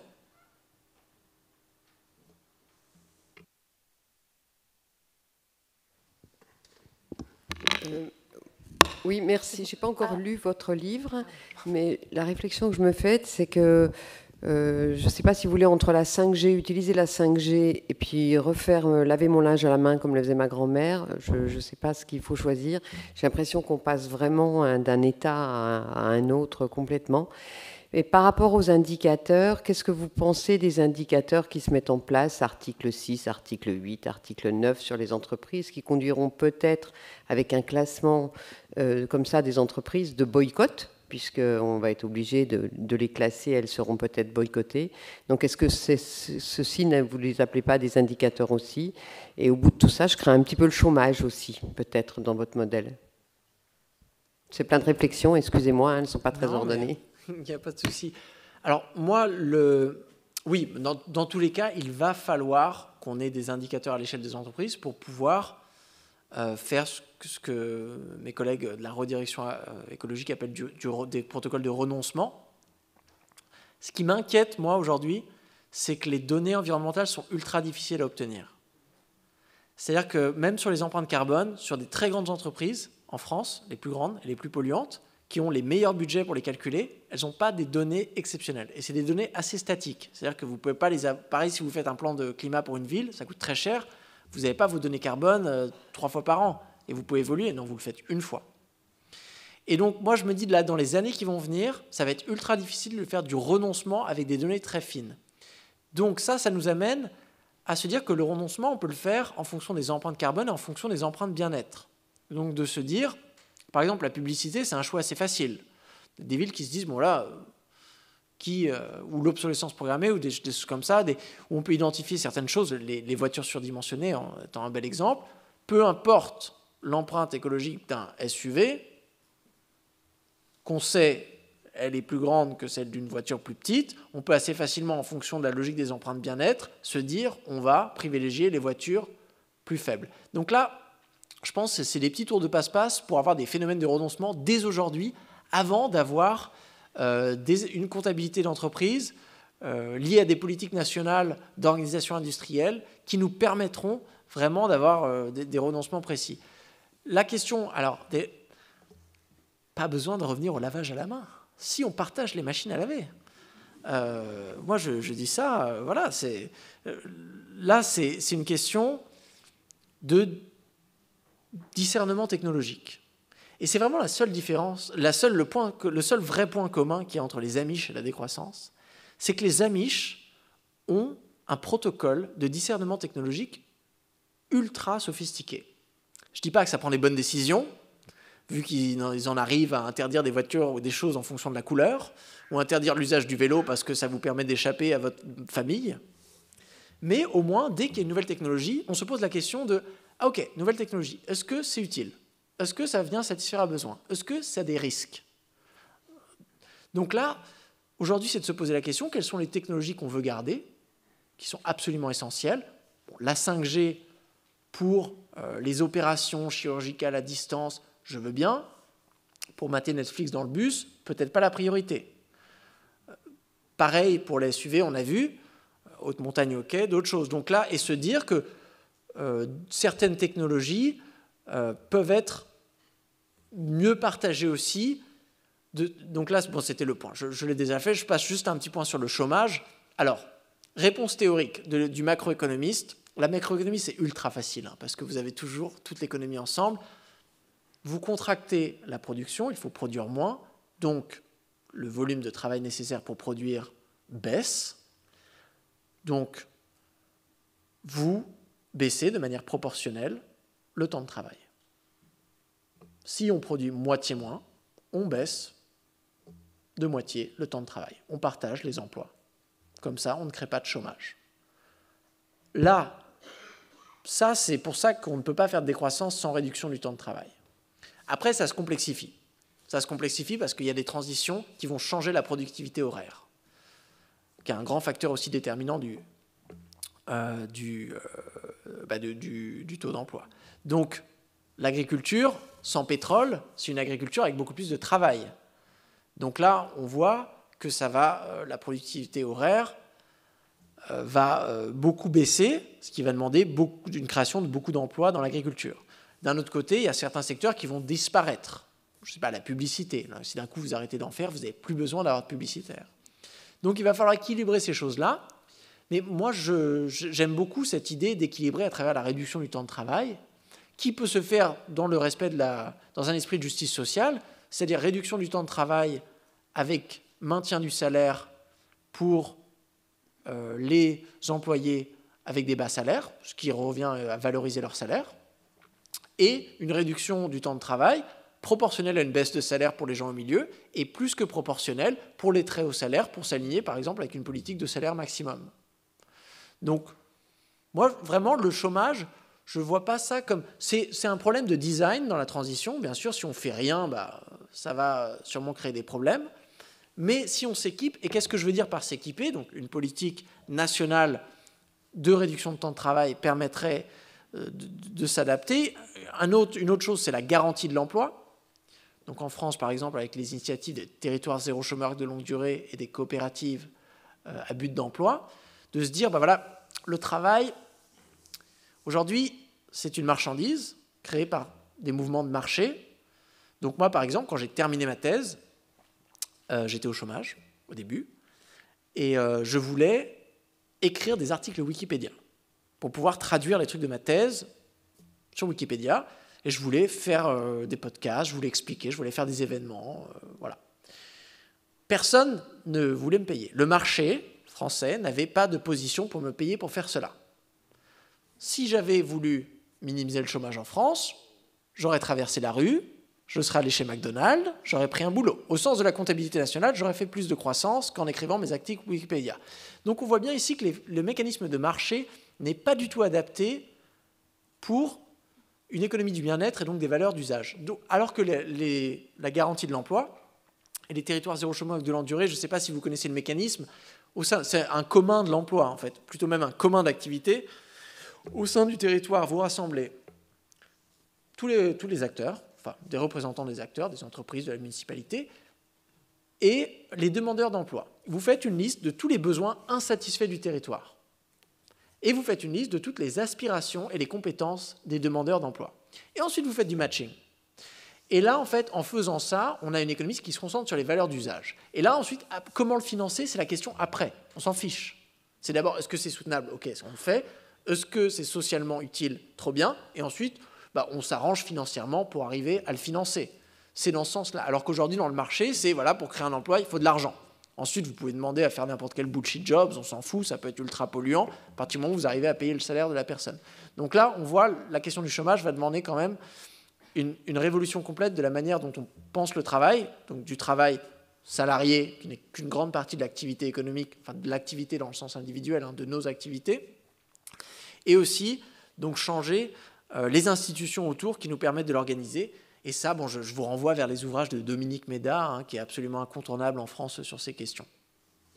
On peut donner rendez-vous la semaine prochaine avec Dominique Méda, oui. Timothée Paric notamment. Alors, il y avait une dernière question autour de la table. C'est vous? Oui.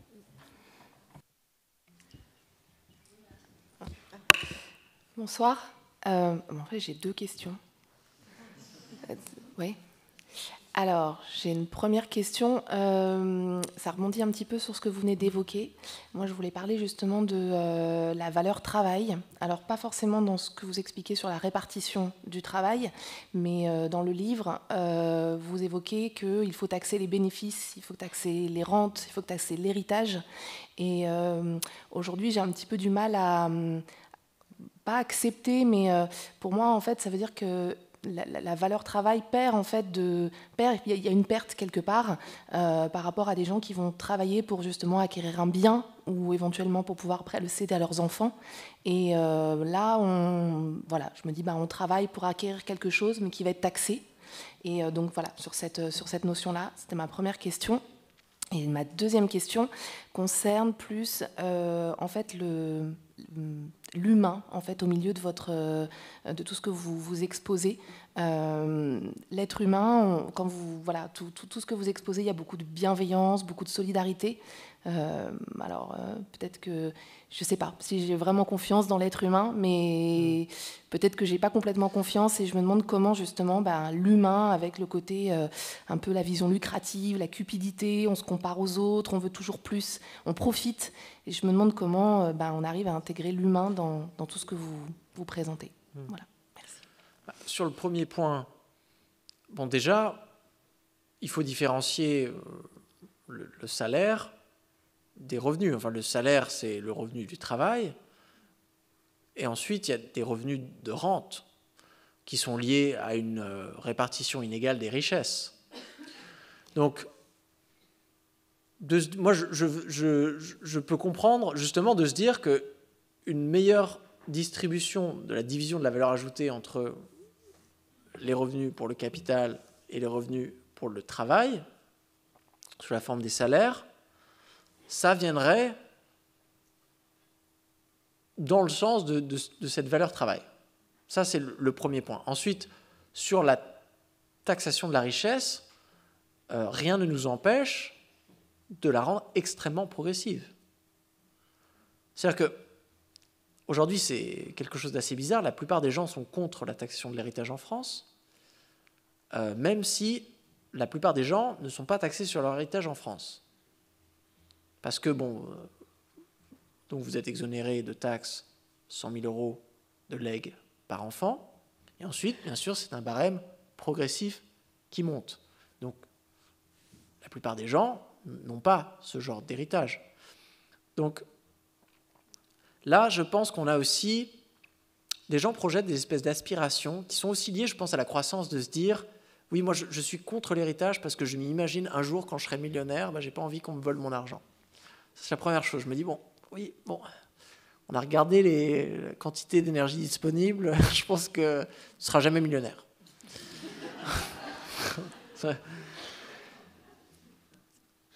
Et un système, moi, celui que j'ai repris dans ma thèse, c'est l'héritage garanti de Thomas Piketty avec sa double taxe revenu-richesse, qui me paraît pas mal de se dire, oui, c'est de pouvoir... Ces incitations à travailler, à entreprendre à l'échelle d'une vie, pourquoi pas, mais de créer des dynasties, en fait. À la fin de la vie, ça a un sens que le jeu économique recommence, d'une certaine manière. Enfin, si on croit en cette notion d'égalité, le nouveau joueur arrive, il naît, on l'arrive. Dans le cas de Thomas Piketty, chacun touche 150 000 € d'héritage garanti, je ne sais plus, à 18 ans. Et puis c'est comme ça. Après, chacun fait son truc. Ça me paraît être quand même quelque chose de beaucoup plus juste qu'aujourd'hui, parce qu'aujourd'hui, il faut se rendre compte aussi, cette valeur travail, elle est un petit peu bizarre, parce que les métiers les plus essentiels, en termes de valeur d'usage, sont les moins bien payés. Donc là, c'est quand même bizarre. Donc on a cette... Et ça, c'est juste... Et on ne parle de valeur travail que, en fait, pour parler de valeur travail salarié.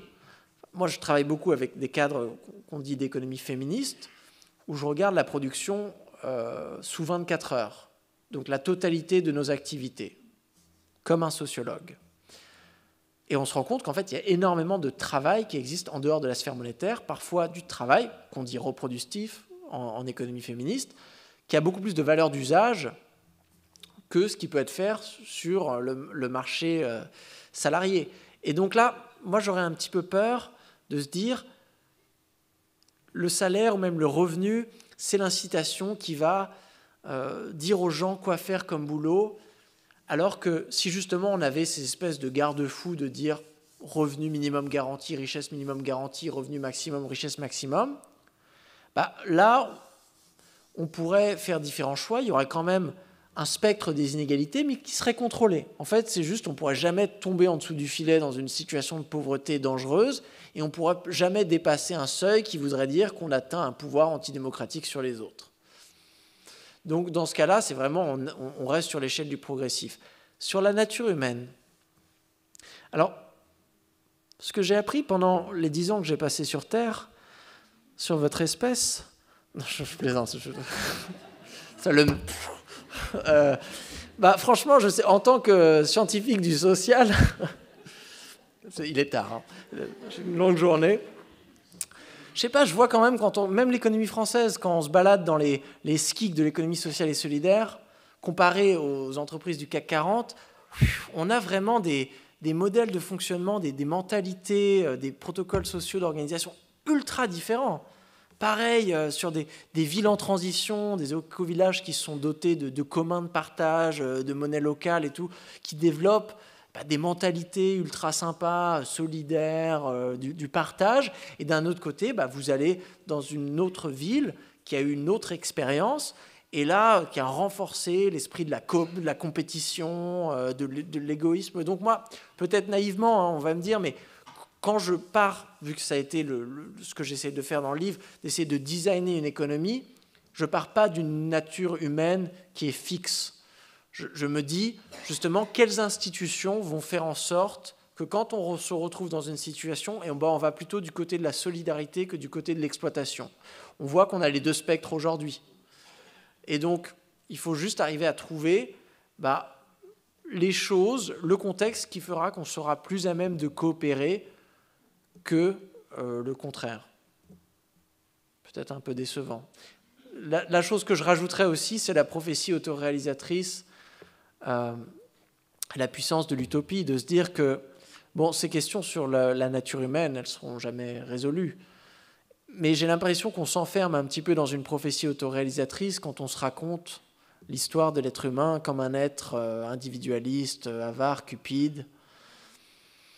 Alors qu'aujourd'hui, la transition écologique, elle ne sera jamais résolue sans un acte de coopération. On n'en a pas encore parlé, hein, de coopération géopolitique, budget carbone global, imaginez-vous, se mettre d'accord entre pays. Donc, je pense qu'on se donne une petite longueur d'avance si on se dit, nous avons la capacité, en tant qu'être humain, ça s'est montré dans notre histoire, ça se montre dans certaines communautés aujourd'hui, d'avoir des processus d'altruisme, de partage, de réciprocité, de choses comme ça. Et je terminerai, ou il y avait une autre question, ou je termine. Je terminerai donc sur une pensée d'un anthropologue que j'aime beaucoup, qui s'appelle David Graeber, que j'ai lu abondamment pendant toutes mes études. Et David Graeber, dans un livre qui s'appelait Dette, 5000 ans d'histoire, de 2011 si je me souviens bien, il a écrit quelque chose à un moment donné où il parlait de « nous sommes tous nés avec une dette, en fait. On est né insignifiant, un petit enfant sans défense, qui a la première expérience en tant qu'être humain qu'on fait, c'est l'expérience du don. En fait, on reçoit quelque chose complètement gratuitement de quelqu'un. Et donc, moi, je trouve ça bizarre qu'aujourd'hui, on ait de temps en temps c'est normal, nous sommes individualistes, avides, intéressés par nous-mêmes, l'être humain est accumulatif, compétitif, alors que la première des expériences humaines, c'est une expérience du partage, de la coopération, du soutien. Et donc moi j'ai envie, et là ça sera vraiment le petit message naïf pour finir le vendredi soir, mais d'organiser l'économie, si on regarde un petit peu les protocoles d'organisation qu'on a, imaginez, je vous mets avec vos 100 meilleurs amis dans un village et vous devez créer votre économie. Et ça arrive, hein, quand vous partez en vacances, comment vous divisez les comptes, comme s'il y en a un qui oublie de payer ou qui est un petit peu dans le mal, vous n'allez pas dire mec, tu manges pas. Qu'est-ce qui se passait si on appliquait les mêmes principes à l'intégralité de l'économie. Je pense qu'on le fait de plus en plus. La construction de l'État-providence en France est une extension de cette sphère morale à plus. Là, avec l'économie écologique, on voit qu'on a le besoin d'étendre encore plus. Et donc, pour moi, justement, ça va peut-être mener à une intensification des plus belles parties de la nature humaine.